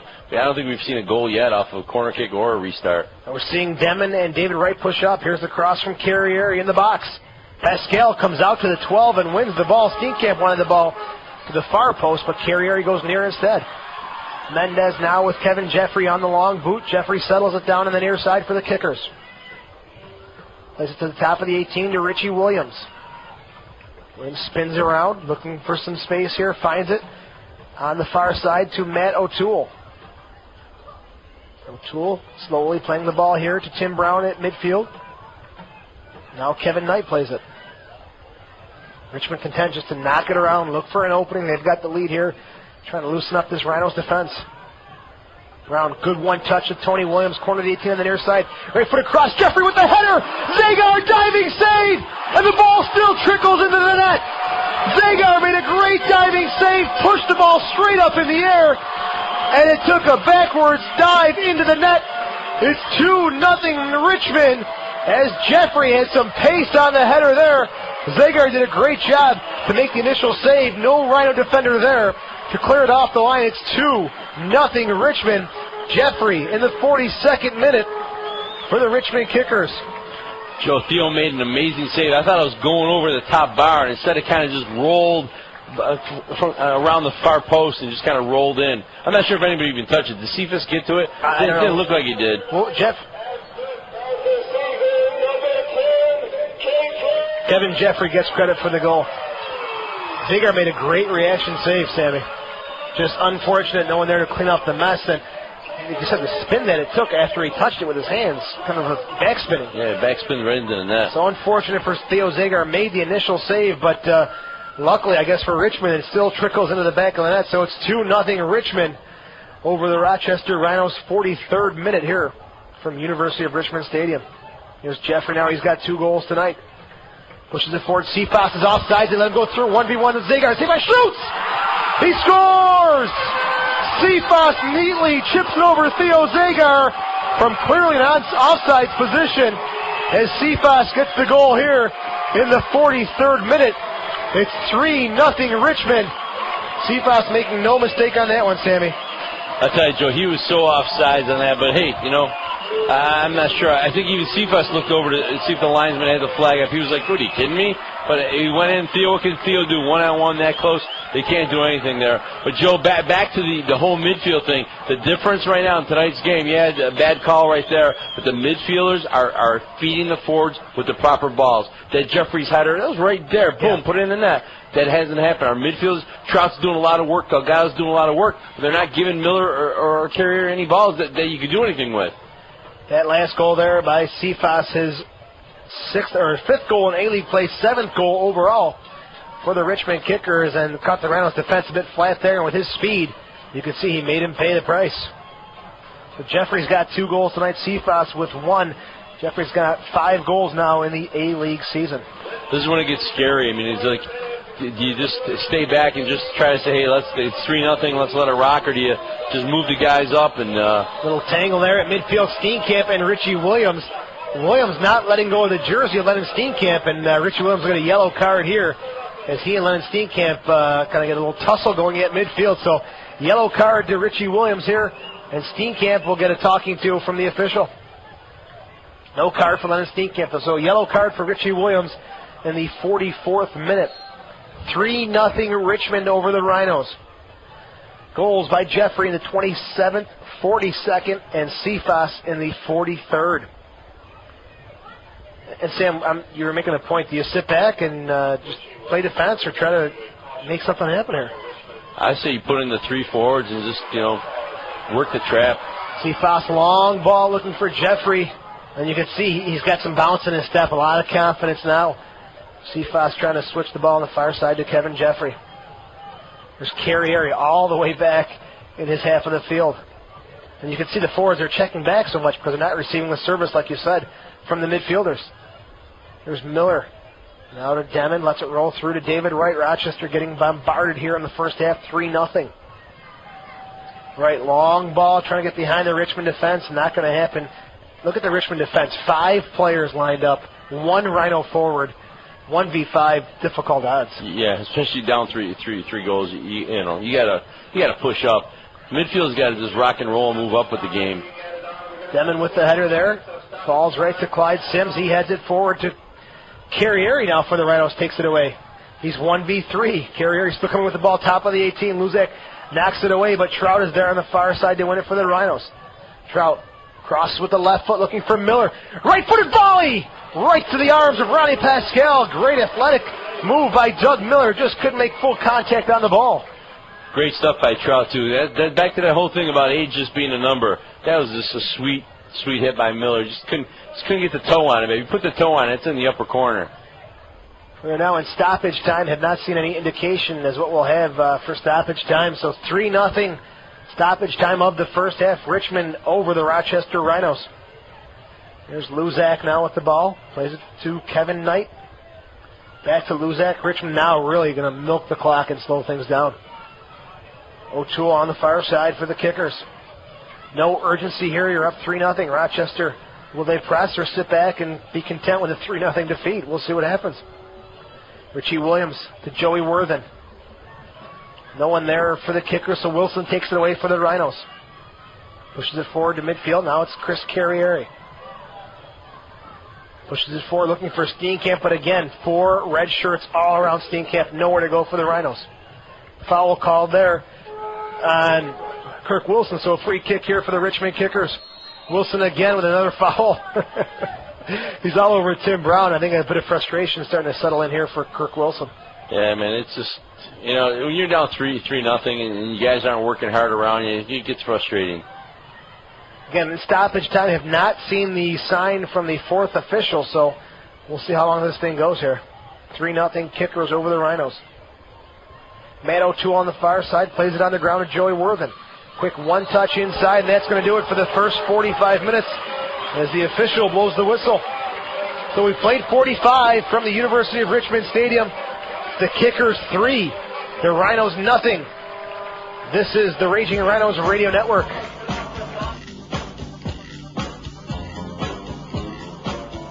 Welcome back to the University of Richmond Stadium. We played 45 minutes, and the Kickers we're going to get some payback after Sunday's 1-0 loss to the Rhinos here at the half. They lead 3-0, Sammy. It's just amazing, Joe. But I'll tell you, 2 out of 3 goals. I'm not trying to sound like a homer here, but the first goal, Jeffrey, direct kick, no foul there. Ref calls direct kick. Kevin Jeffrey, kick and finish, goes in. 3rd goal, I'm talking offsides all day long.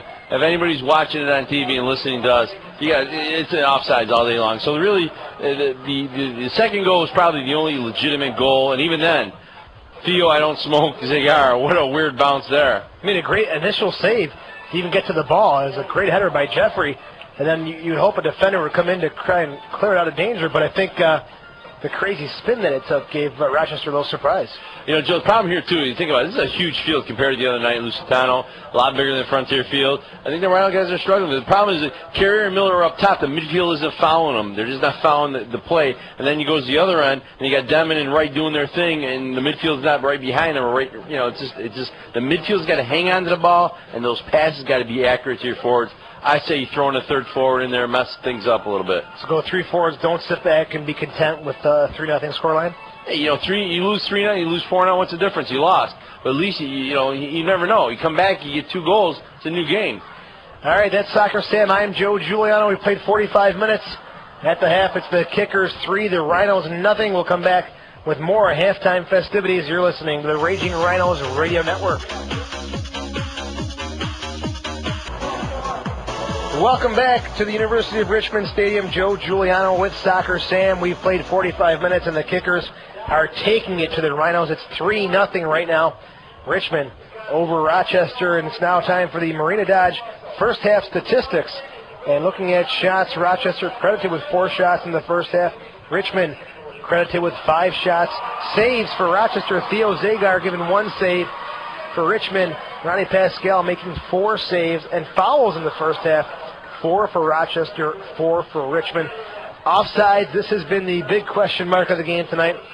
They say Rochester with 2. I think Miller's been offsides 4 times alone. But Richmond with 1. It should be 2 because Cephas was offsides on that third goal. And corner kicks 1 apiece for Rochester or Richmond. Yellow card was issued to Richie Williams in the 44th minute. And again, looking at the goal scoring here in the first half, Kevin Jeffrey on the free kick scoring in the 27th minute. And in the 42nd minute, Kevin Jeffrey with the assist from Richie Williams, making it 2-0 for the Richmond Kickers. And then, again, in the 43rd minute, Macomb Cephas scoring to make it 3-0 for the Richmond Kickers. So that's a look at the Marina Dodge first half statistics. We'll come back and speak with the general manager of the Rochester Raging Rhinos, Chris Economides. You're listening to the Raging Rhinos Radio Network.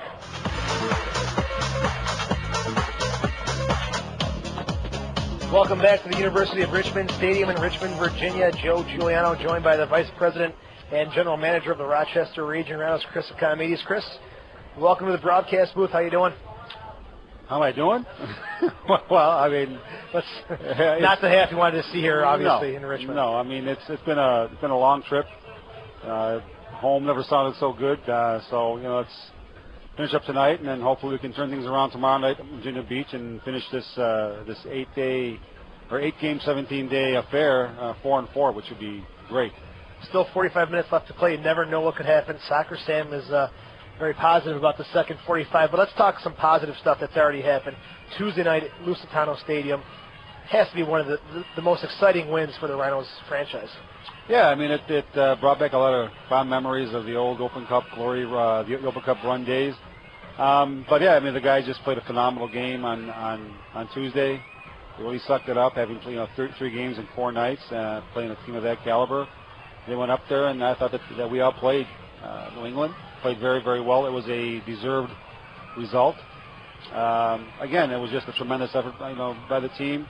I felt really bad for Sean Shakiris in that first 3 minutes when he missed that, and I think the weight of the world was off his shoulders when we won the game because he would have felt terrible if he would have lost the game. But I thought the guys played a great match, and you know what? It was a just result, and we're fortunate enough to host Charleston next round. In your mind, any preference, Charleston, Metro Stars for the next round matchup? I think, and I hope Charleston's not listening to this, but probably from a competitive standpoint, the Metro Stars. I'm sorry, Charleston. But from a drawing standpoint, we would have liked to see the Metro Stars. But hey, the Batteries are defending A-League champions, and obviously not having the sort of year that they would hope to have. But the Open Cup can help soothe a lot of ill will. And I think that this is the way that they can come back and have a very positive season. They've had a tremendous run so far, and it's going to be a tremendous game on August the 4th. August 4th, Rochester, Charleston, quarterfinals of the U.S. Open Cup. Chris, a lot of time left here, so we'll see what happens in the second 45. Thanks for your time. Thanks, Joe. Appreciate it. All right, Chris Economides, the GM and Vice President of the Rochester Raging Rhinos. We'll come back. You're listening to the Raging Rhinos Radio Network. Welcome back to Raging Rhinos Soccer from Richmond, Virginia. A festive atmosphere here at the University of Richmond Stadium. The crowd going home happy tonight. 4-1 win for the Kickers. A little payback from last Sunday's 1-0 loss to the Rhinos. And the Kickers coming out with some firepower up front. Just looking at some of the post-game statistics and festivities here, Sam. You've got your work cut out for you tonight, buddy. Yeah, what do you got, buddy? We got the Chase Pickin play of the game. Chase Pickin play of the game. I'd say I'll go with our goal. Pato Aguilera to Yari Allnut, probably our first corner kick goal of the night, of the season. Hey, Chase Pickin with a lifetime tool warranty for all tools purchased at Does anyone win anything for that or anything? Chase Pickin. You get a screwdriver from Chase Pickin. All right, Sammy, here's another tough one. I hate to be in that seat tonight. Thank God Don's not here because I don't know who I would pick for this. The best Rhino of the game. The best Rhino of the game. You said that earlier. I went up and down this list. I'd say Theo, but then again, you lose 4-1. You can't go with your goal. You probably can't go with any of your defenders. Maybe Ryan Trout in the first half is making a lot of things happen. Maybe. But Yari.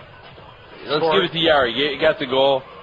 I mean, let's go Yari Allnut. The best Rhino of the game brought to you by Rochester's exclusive Volvo dealer at 1500 University Avenue. Sam, not the way Rochester wanted to bounce back after really one of the best wins in their franchise against the Revolution. You know, your thoughts? How did the team come out here tonight? We weren't with the team because we were back up in Rochester. We flew down today, but you know, the atmosphere when we got down with the team seemed pretty festive, pretty happy.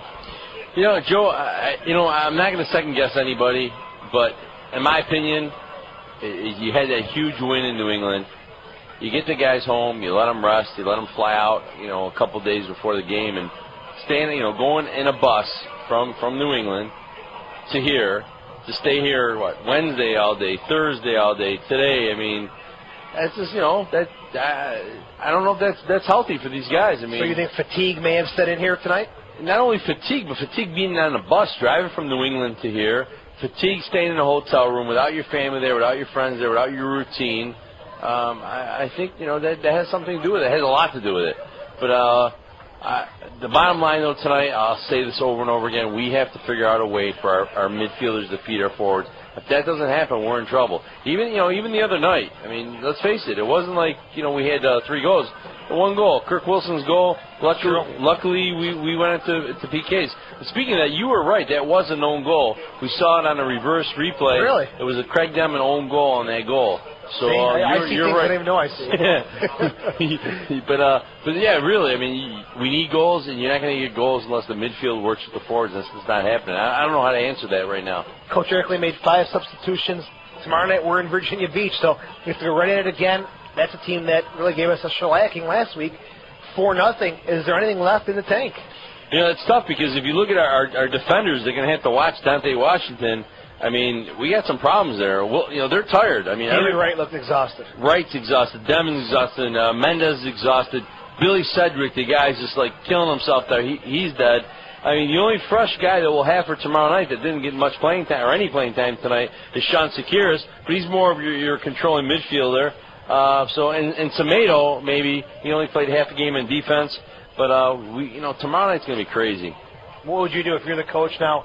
Do you start maybe Soren Johnson and go Theo, exhausted from a tremendous game Tuesday, took a shellac?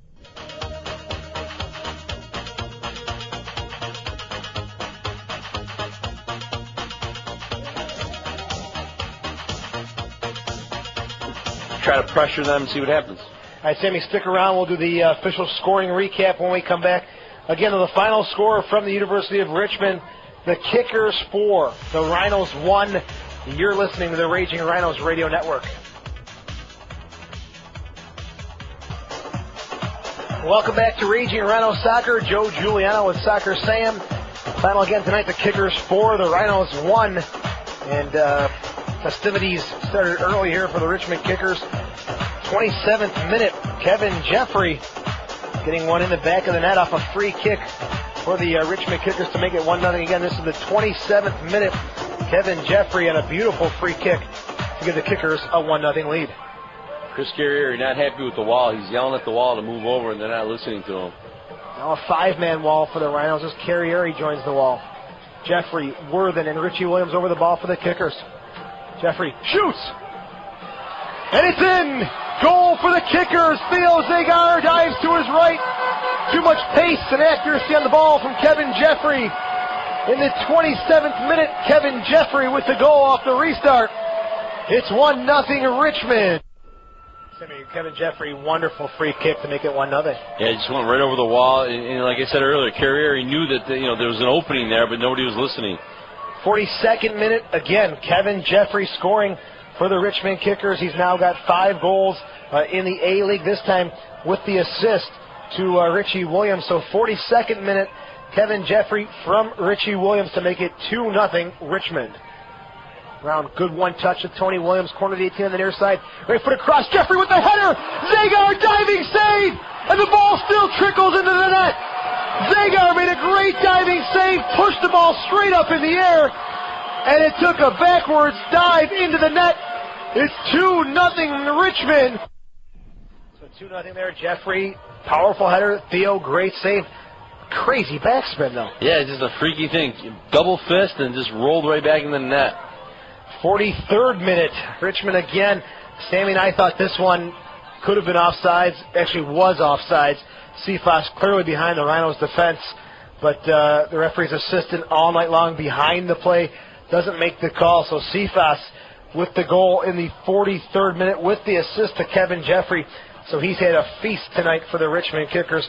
Cephas from Jeffrey in the 43rd minute. Pushes it forward. Cephas is offside. They let him go through. 1v1 to Zagar. Cephas shoots! He scores! Cephas neatly chips over Theo Zagar from clearly an offside position as Cephas gets the goal here in the 43rd minute. It's 3-0 Richmond.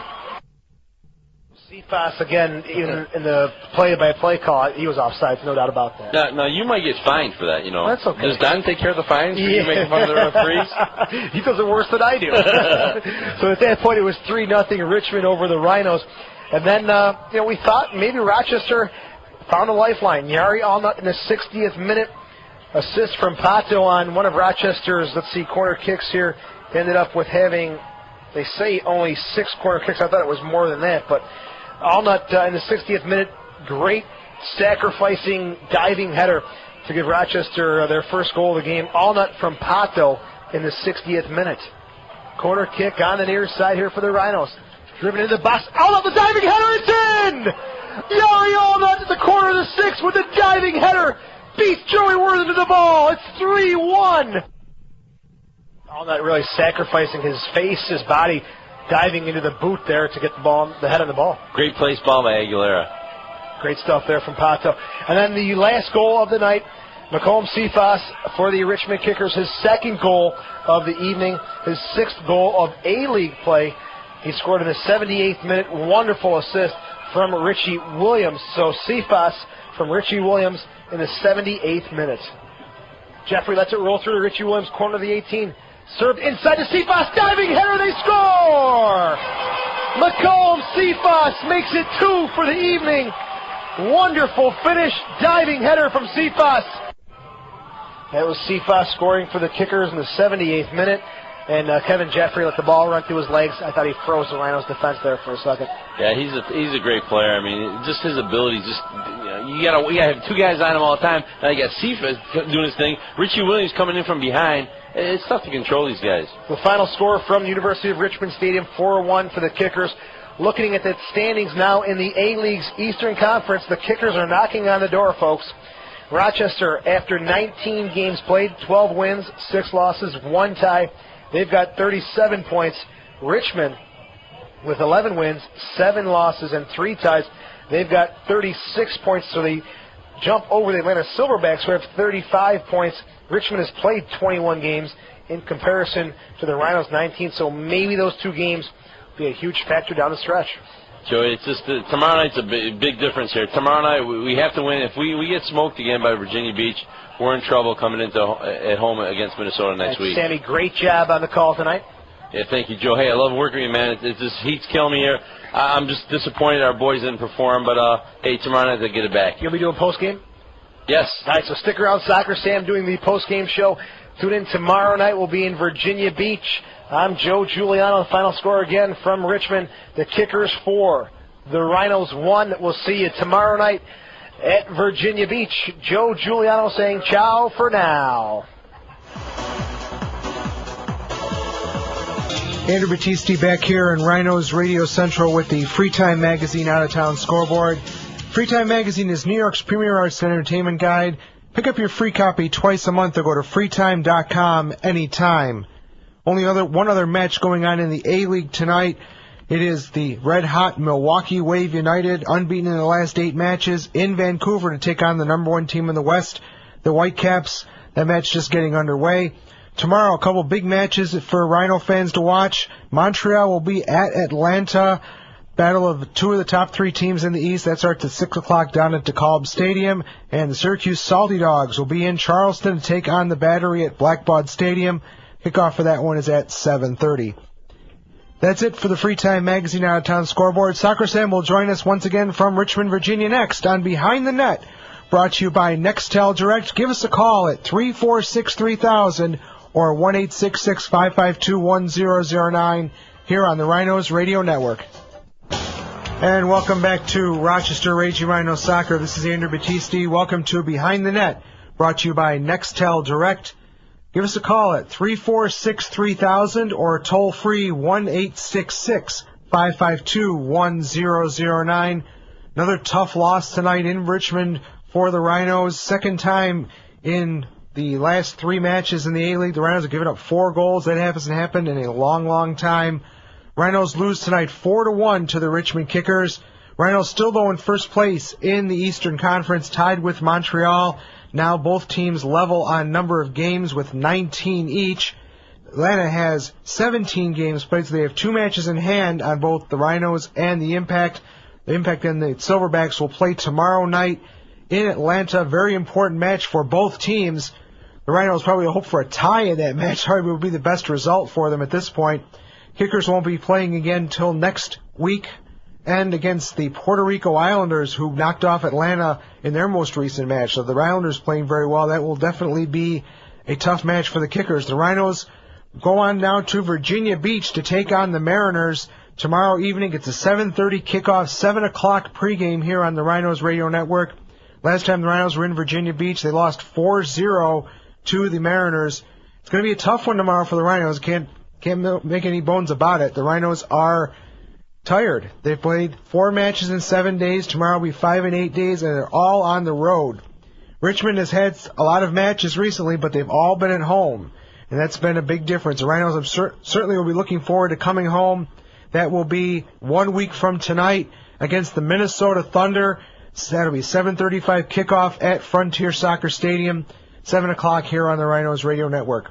Let's now go back to Richmond, Virginia, and join Soccer Sam. Sam, you said it all in your talk with Joe Giuliano after the match, but all I can say is that the Rhinos have got to be extremely, extremely fatigued right now, and tomorrow night is going to be a real test for this team. They're going to have to come out and somehow put together a match for 90 minutes against Virginia Beach. That is, Andrew, it's going to be so tough with Virginia Beach's offense and our defense being as tired as they are, and we really don't have a lot of depth on defense, especially in the middle. Demon and Wright are kind of exhausted. Yeah, you could maybe slide Mendez in the middle to help out, but I think he's exhausted. Cedric's exhausted, and I'm not sure if they're going to go with a Semedo in the middle. So that's going to be tough tomorrow night. Our midfield just got to kick in. Our midfield's got to somehow come in and just control the game. They got to knock the ball around, hold on to it.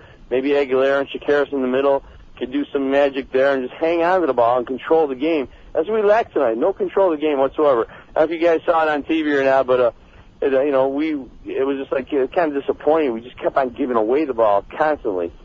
Well, Sam, it sounded like, though, the Rhinos came out a little bit stronger in the second half, and Yari's goal, there were a couple chances right around there. The Rhinos could have maybe put a second one in and maybe changed the flow of the game. But when McCollum Cephas scored his second goal, that was pretty much it. Yeah, I mean, Joe and I talked about it in the early broadcast. I mean, Lennon had a couple of chances, didn't go in the first half before they started getting all their goals, and you just got to finish, man. It's the bottom line in this game. You don't get a lot of opportunities, and when you do, you got to finish. We didn't finish our couple in the first half. They finished their 3, and then the second half, Yari had a second opportunity. We had a couple good looks at goal. Pato Aguilera had a couple great looks at goal and just misfired. It's about finishing, man, and we're lacking the finishing touch. Got to put the ball on the frame. That's what's important. You got to make the goal. You make some saves. And again, Sam, it sounded like the third goal. I'll go back and watch the replay at home tonight. But according to I guess what you're saying, the goal was clearly offsides. But what are you going to do? It looked clearly offsides, but Andrew, bright side of tonight's game is my player of the match, Yari Allnut. Just great goal and a great finish there, and just working hard right now. Yari's limping pretty bad to the bus. Yari, just great finish on the goal, and it's just almost 2 of them, man. There's a little fighting out there. I don't know what was going on, Yari, but it had to be a disappointing loss tonight. Your thoughts on tonight's game? Well, it was a fight. I mean, the scoreline might not say it, but when I went out there and we saw our teammates trying their best, and it's just been a long road trip. I just figured, you know what, all else go out there and start snapping and playing hard and giving your heart, and that's what we tried to do, at least on TV, to do the best we could. But it was a bad loss for us. It's been a long road trip, no excuses. Back to the drawing board. We're going to have 5 games at home pretty soon here, and we're going to have to kick some Rhino butt. I'm really looking forward to seeing the fans out there. Soccer Sam, I got to thank you for coming out here every game you're here, supporting us, having the show go. Appreciate all the fans that are out there. Much love from the team. We really look forward to being at home and playing in front of our home crowd. Take care. Thanks a lot, Yari. Yari Allnut, live from Richmond, Virginia.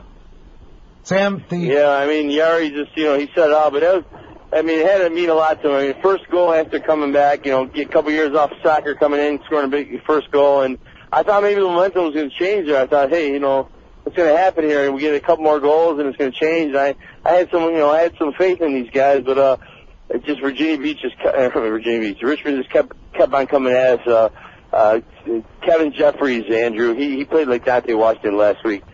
He was just magic with the ball at his feet. Showed no signs of fatigue, and he was just an amazing player up top. Very interesting that the Coach Collishaw went with the speed tonight and leaving Matt Delicott, the leading scorer. He didn't play at all tonight. I didn't think that was amazing. Now I'm thinking if you're scouting what happened in Virginia last week, that's exactly what happened. Is that they're coming at us with speed in the middle, and they were able to break apart our defense, and that's exactly what they did tonight. A lot of give and goes in the box, and that's kind of like they exposed our weakness. Well, Sam, we have Bill on the line up on Behind the Net, brought to you by Nextel Direct. How are you tonight, Bill? Hey, okay. Well, I'll tell you, my 10-year-old son was saying, where's the patience in the midfield? That we're just kicking it into the strength of their defense, trying to go over top. They were 5 deep on defense, and we got the ball in the midfield and just were not patient. Well, so, Sam, what do you think? You were there. Yeah, I said it during the broadcast. Just weren't patient in the middle. You got to control the middle of the field, and just weren't doing it tonight. I think we wanted to score, and we were just kind of pressing up top, and it just didn't happen, man. Yeah, I still don't. I guess I've always liked Doug Miller. I know he's trying hard, but the only thing he did tonight was be offsides. And, I don't know if things are not clicking between the guys or whatever, but we can't go into these games. We can't go into a 5-game stretch and score, 3 goals? 4 goals? Yeah, but Bill, you saw it on TV. You probably had a better view of it than we did with the reverse angles and everything. It looked like to me, though, that Doug was offsides, I think, 3 times in the first half. But every single one of those times, 2 of the times Trout had the ball, it's just the part of the thing is you learn this in practice. You're looking down, and you know that your forward's about to cut. You're supposed to release that ball immediately, and it's supposed to be this kind of timing, and it wasn't happening tonight. I think there's a problem there in the middle with our forwards. Yeah, there is. They have to connect. That is what they do. Now you look at what Richmond was doing. They were connecting between their midfielders and Jeffries, and I don't know. I have a lot of trouble with this excuse of fatigue. These are conditioned athletes. A lot of the guys have had some rest. Yeah, maybe Demon hasn't. Wright had some. They both haven't had a whole lot of rest. But I don't know. I think the midfielders had some rest. Aguilera, he wasn't. He should have been fresh. I guess I hear too much of this fatigue stuff. The other team had a lot of games, and they had a lot of games whether they're home or away. It's just not a good excuse. Well, Bill, but it is a big difference playing at home. Richmond hasn't been on the road for a week and a half. They played all their games at home, and it's like Sam was saying before. It's a lot different when you're sleeping in your own bed and you're at home. You're in your routine. The Rhinos have not been home in a long, long time. Yeah, Bill. My thing with the fatigue and my excuse. I'm not trying to sound like this big Homer fan trying to protect the team, but when you play a game like you played in New England, you kill yourself. Next thing you know, you jump on a bus and you drive overnight to Richmond, Virginia, man. That's kind of crazy. And then you're in a hotel room from Wednesday to tonight, and after just playing this huge game, now you're thinking you're on the field thinking after the game you got to jump on a bus again and go to Virginia to play for tomorrow. I think the schedule's crazy. Yeah, and I understand. I don't like the schedule. I don't like it either. But if they can't, part of being a professional athlete is dealing with that sort of thing. Look at these NBA teams who travel for weeks at a time. I just don't like the excuse. They're professional athletes. They ought to be ready mentally tough for this. Otherwise, get a job like I do. Well, I mean, you don't see Shaquille O'Neal playing for 48 minutes straight, though. I mean, basketball's a completely different sport. You get out, you have a lot of substitutions. No place in the world does a soccer team play 5 games in 8 days. It's just not. It's like asking the Buffalo Bills to play 4 games in 10 days. You just don't do it. I totally agree. So whose fault's that? Well, who's the scheduling god here? That's a very good question. Like I said in the chat room tonight, Bill. And Bill, thank you for the call. We appreciate it. Guys. Keep it up. Like I said in the chat room tonight, Sam, this is why we need to be in Major League Soccer. 1 game per week, just like every place else in the world. This way the players can play up to their potential. They're not going to be tired. They can play beautiful soccer and not be out there dragging their legs. It just isn't fair to the players. It's not fair to the fans. Well, Andrew, that's a great point, but, the other issue, though, is if you are going to stay in the A-League, I mean, it's about budget. Now, let's face it. That's right. You talk about NBA, talk about NFL, but I doubt that those guys are in a bus driving, 24 hours to a different city. That doesn't happen. That's absolutely true. It's always, I mean, the Amerks can probably be the closest thing, and they'll tell you it's hard when you're on a bus like that. Sam, we have on the line another one of our correspondents. Lindsay joins us here on Behind the Net. Lindsay, tough loss for the Rhinos tonight. Yeah, it's a very tough loss, especially we've been talking about all night, playing in Ludlow, Massachusetts against New England, coming off of that great victory 3-1 and losing tonight, 4-1. It's sad. It's tough, and I think it all comes down to being fatigued as well. I know we keep on talking about it tonight, but you're right, 4 games in 7 days, and being at home and being away is completely different. We need to be at home in front of Rochester fans.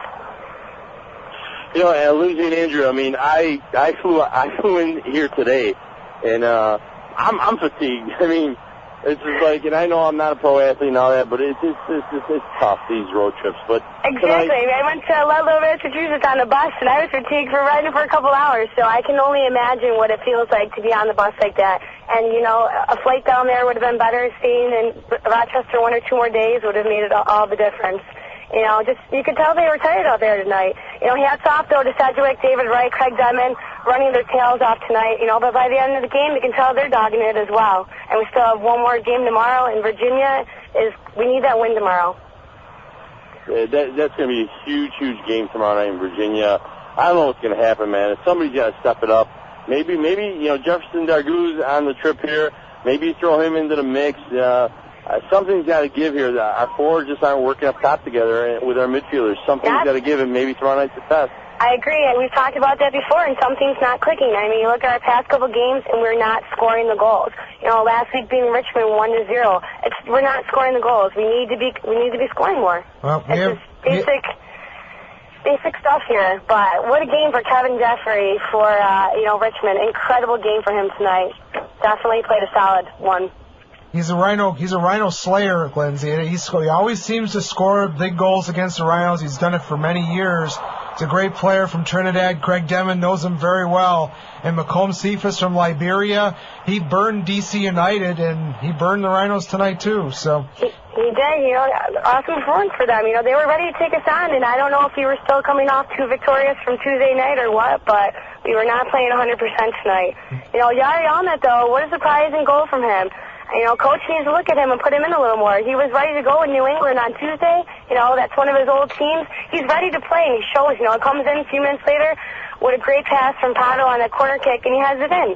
Give the guy a chance. Give him a chance to play in Rochester. Well, I think Yari will be playing tomorrow night. I don't think there's any doubt about that. He only played 45 minutes, so we're going to need some legs tomorrow, Lindsay. Lindsay, thanks for calling us. We'll talk to you again tomorrow. Yeah, you'll talk to me tomorrow. Have a good evening, guys, and let's hope for that victory in Virginia Beach tomorrow. Thanks, Lindsay. No problem. Have a good one. Number to call is 3-4. Go ahead. I mean, so one thing Lindsay just said and you were saying is that, honestly, last week when I was here in Richmond, I thought to myself, why didn't they come and scout the Virginia Beach game? Because, I mean, the Virginia Beach game, it was just about, 2 forwards up top with a lot of speed, just kind of doing some give and goes. And then they didn't even start Kevin Jeffries last week here in Richmond. I'm thinking, man, obviously the coach didn't come and scout what happened. But tonight, they must either saw tape or heard about it, and that's just what they did. They kept on coming at our forwards, kept on coming at them, and then, just exposed us in the back. I mean, Demon and Wright are really great, But when you got these small, quick guys running around you and just putting these nice little through balls, these nice little fancy little volley balls around you, it's tough for a bigger guy to move around like that. That's right, Sam. Sam, we're going to go take a break now. We'll be back here on Behind the Net, brought to you by Nextel Direct here on the Rhinos Radio Network. Andrew Battisti back here on Behind the Net, brought to you by Nextel Direct.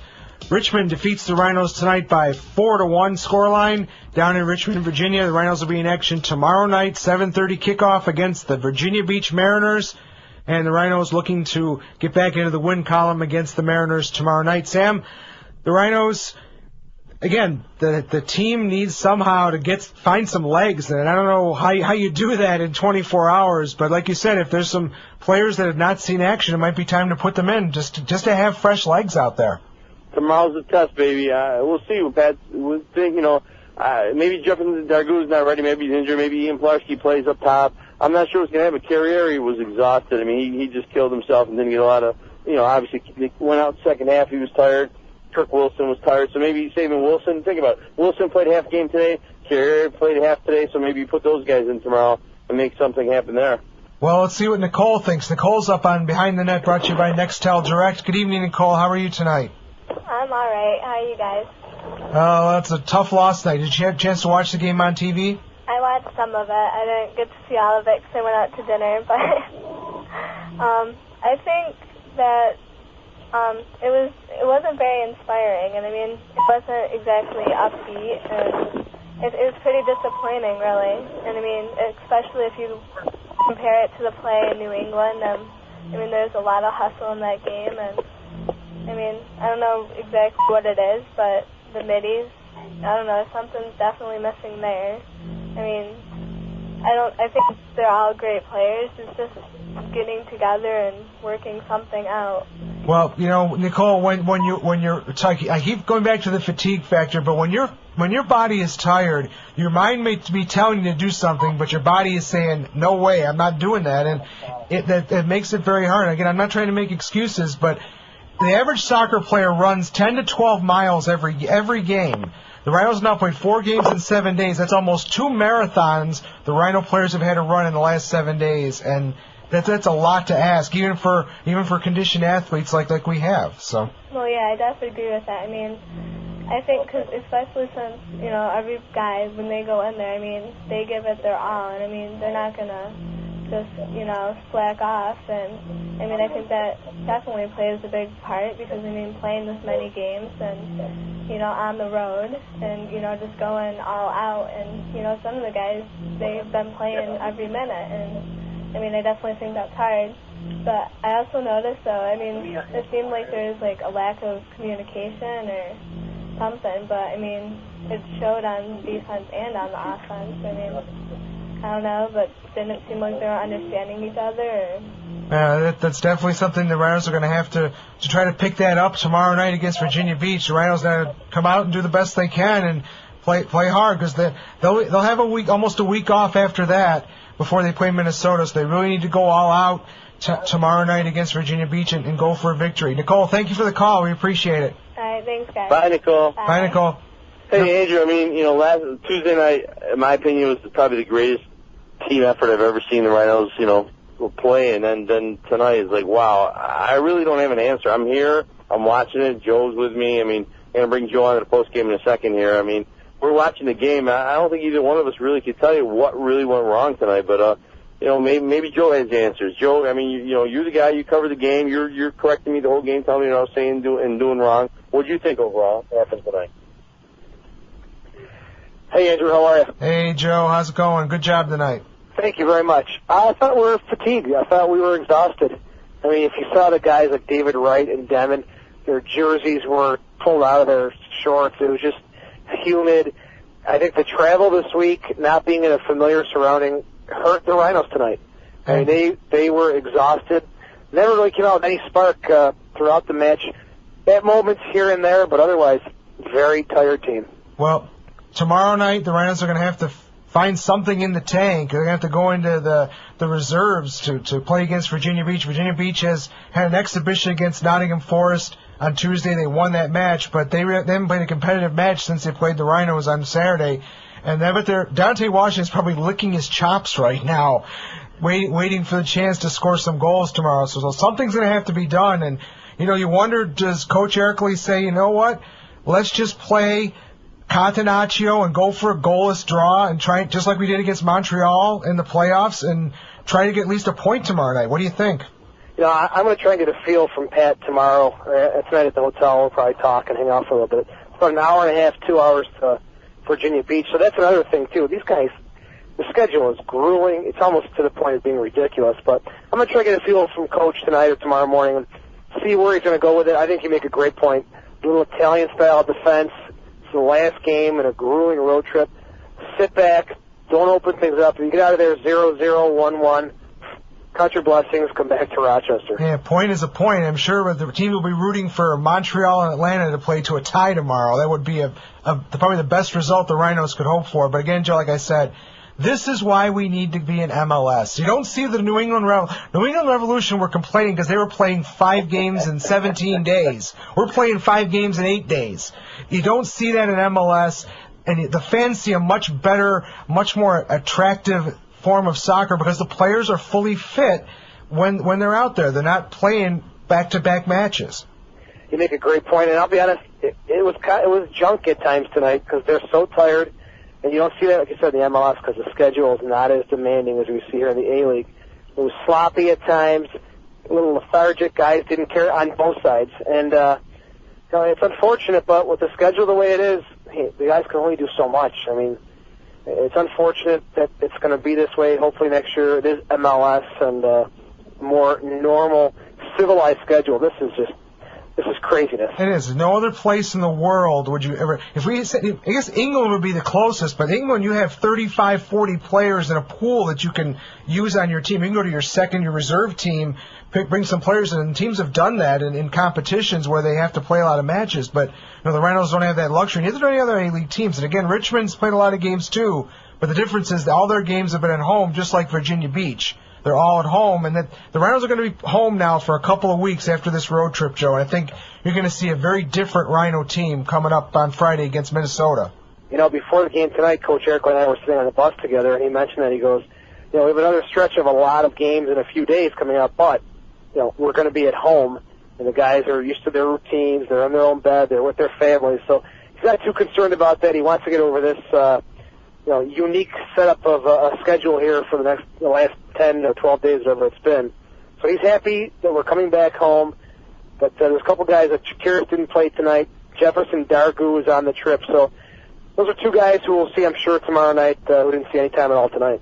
Okay, Joe. Well, we're looking forward to hearing the call tomorrow night from Virginia Beach and try to get some sleep, huh? Well, with Sam, it's going to be hard, so hopefully we'll find our way to Virginia Beach. We'll see what happens. All right, Thanks Joe. A lot, Andrew. Thanks a lot, Joe. Joe Giuliano with the call of the match tonight for the Rhinos. Sam, we have to take a break, but let's throw trivia out there so we can win. Somebody can win 4 tickets to see the Rhinos in Minnesota on Friday night at Frontier Soccer Stadium. What do you think? I love that, baby. Let's do it. Okay, again, this is for Friday night, the Rhinos and Minnesota, one of the best teams in the West. Only match against these two teams play against each other this season. 346-3000, 1-866-552-1009. The question is, Yari Allnut scored his first goal for the Rhinos since the year 2000. Who was the last team that Yari Allnut scored a goal against going back to the year 2000? 346-3000, 1-866-552-1009 is the phone number. Give us a call here on Behind the Net, brought to you by Nextel Direct on the Rhinos Radio Network.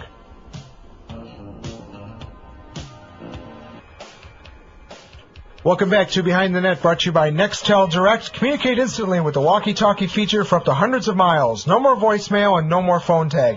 Just instant contact with friends, family, and coworkers. Every Nextel phone comes with a built-in walkie-talkie feature and even works from coast to coast. Call 350-2000 for more details. Rhinos lose tonight in Richmond 4-1. Yari Allnut with the only goal for the Rhinos. Yari's first goal for the Rhinos since the year 2000. And a trivia question for 4 tickets to the Rhinos in Minnesota 1 week from tonight. Who was the last team that Yari Allnut scored against going back to the year 2000? Sam, I got to tell you, there's something funny going on the Rhinos web boards tonight. You got a couple of Syracuse Solid Dog fans that are upset with us for not winning because they're trying to catch Richmond, and we hurt their chances for getting into the playoffs. That's a great point. You can think about that. It's right. So now it's tough for Syracuse to catch up. But, hey, man, this is going to be crazy to the end here. I mean, Montreal, Richmond, I mean, it's Atlanta's still there. It's nuts. It's a lot of good teams out there. The Rhinos have some very important matches coming up. We got home and home with Syracuse coming up the first week of August. We're going to be playing Charleston, Sam, 3 times within like 10 days. 2 in the Open Cup on Wednesday the 4th, and then we play them in the league on the 8th, and then down in Charleston on the 13th. We're seeing the same teams over and over. Yeah, the week we go to Charleston, we go to Atlanta too, don't we? That's right. So then, schedule. And the Rhinos will finally have like 10 days off after that. I'm sure the team's looking forward to that. Well, Andrew, I mean, tonight, Joe and I were just talking about it, is what's going to happen. Tonight was so ugly. What's going to happen tomorrow night? I mean, these guys are so tired. And, yeah, we rested some guys half a game tonight, but our main guns on defense, I mean, these guys, those guys played the whole game tonight. They're dead. Well, like I said, Helen Joe, Sam, I think you may have to go to the Catenaccio style of soccer and try just to bunker in and maybe play 1 forward up top, play 4 in the back and 5 in midfield, and try to play for a goalless draw. And you know what? If the Rhinos get a goalless draw against Virginia Beach, I think that's a good result for them. That's a good point, but even counting out, it's tough to play when you're dead tired. That's true as well. So it's going to be Coach Erkley's going to have to work some magic tomorrow night, Sam. It's going to be a tough night, but these are professionals. They're going to go all out. You know they are. They're going to leave it all on the field because they know that after tomorrow they've got some rest. So maybe tonight they held back. Maybe they held back a little bit. I don't think they did, but knowing maybe they tried to leave a little bit in the tank for tomorrow night against Virginia Beach. Yeah, maybe that's how were the chat rooms tonight? There was a little quiet tonight. I think the East End Festival was going on tonight. A lot of people went out, and they were watching the game on television as well. But there was a few people, and again, there was some nice conversation. We're talking about MLS and going up to MLS, and then we won't have to play 5 games in 8 days anymore. But I think that the fans were disappointed in the result tonight. I can't blame them. The Rhino fans want the team to win every game, but the team went out and did the best they could, and there were some good goals tonight from Richmond. There was a couple of questionable goals, but what are you going to do? Yeah, I'm curious to see those goals. Hopefully tonight on the news, somebody picked up the feed, possibly Channel 10, and we get to see if Joe and I are right. I mean, there was just some weird stuff happening on a couple of those goals. I mean, the first goal, I don't think that was even a foul, but they called it, and then the third goal, definitely offsides all day long. All right, well, I'm gonna go home and check it myself, Sam. I taped the game tonight on Fox Sports World, so I'll go back and check it and make sure to give an accurate report tomorrow on the pregame show. All right, Andrew, any calls, buddy? No calls right now, Sam. We want to hear from you. We have a few minutes left. 346-3000, 1-866-552-1009. Again, what team was the last team that Yari Allnut scored a goal against? If you win, you get 4 tickets to see the Rhinos and Minnesota on Friday the 30th. This is the Rhinos. You know what I'd love to hear tomorrow in your pregame is the last time the Rhinos were down 3 goals in the first half. I'll try to find that out, Sam. I don't even know if that's ever happened before. Okay, we'll find out. This is the Rhinos Radio Network. Back on Behind the Net, brought to you by Nextel Direct. Andrew Battisti and Rhinos Radio Central. The Rhinos drop a 4-1 decision tonight to the Richmond Kickers. Rhinos back in action tomorrow night in Virginia Beach against the Mariners. Sam, your final thoughts? Andrew, my final thoughts are tomorrow night's a big one. I love you. Good night. Okay, Sam. That was quick. Thanks a lot, Sam. We appreciate it. Let's go back now to break here on Behind the Net, brought to you by Nextel Direct. We'll wrap it up after these messages here on the Rhinos Radio Network. And welcome back to Behind the Net, brought to you by Nextel Direct. Just have time to give you all these information here. Thanks very much to everybody for listening tonight. Thanks to our producers, Bob D'Angelo and Lou Desfasis, and all the engineers along the Rhinos Radio Network. Joe Giuliano and Soccer Sam with the call tonight from Richmond, Virginia. Director of Community and Media Relations, Eric Trendle.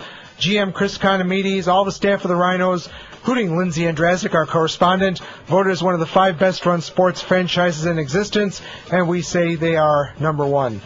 And our trivia answer tonight, Yari Allnut, who joined us also on the post-game show, his last goal was against the Minnesota Thunder, the 2000 A-League Championship match. I want to thank everybody for listening. Our next broadcast of Rhino Soccer tomorrow night, 7 o'clock pregame, 7:30 kickoff from the Virginia Beach Sportsplex in Virginia Beach, Virginia.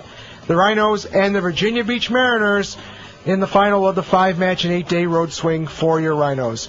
For Soccer Sam, I'm Andrew Battisti. Once again, the final score from Richmond, Virginia. The Richmond Kickers 4 and your Rhinos 1. Good night, everyone.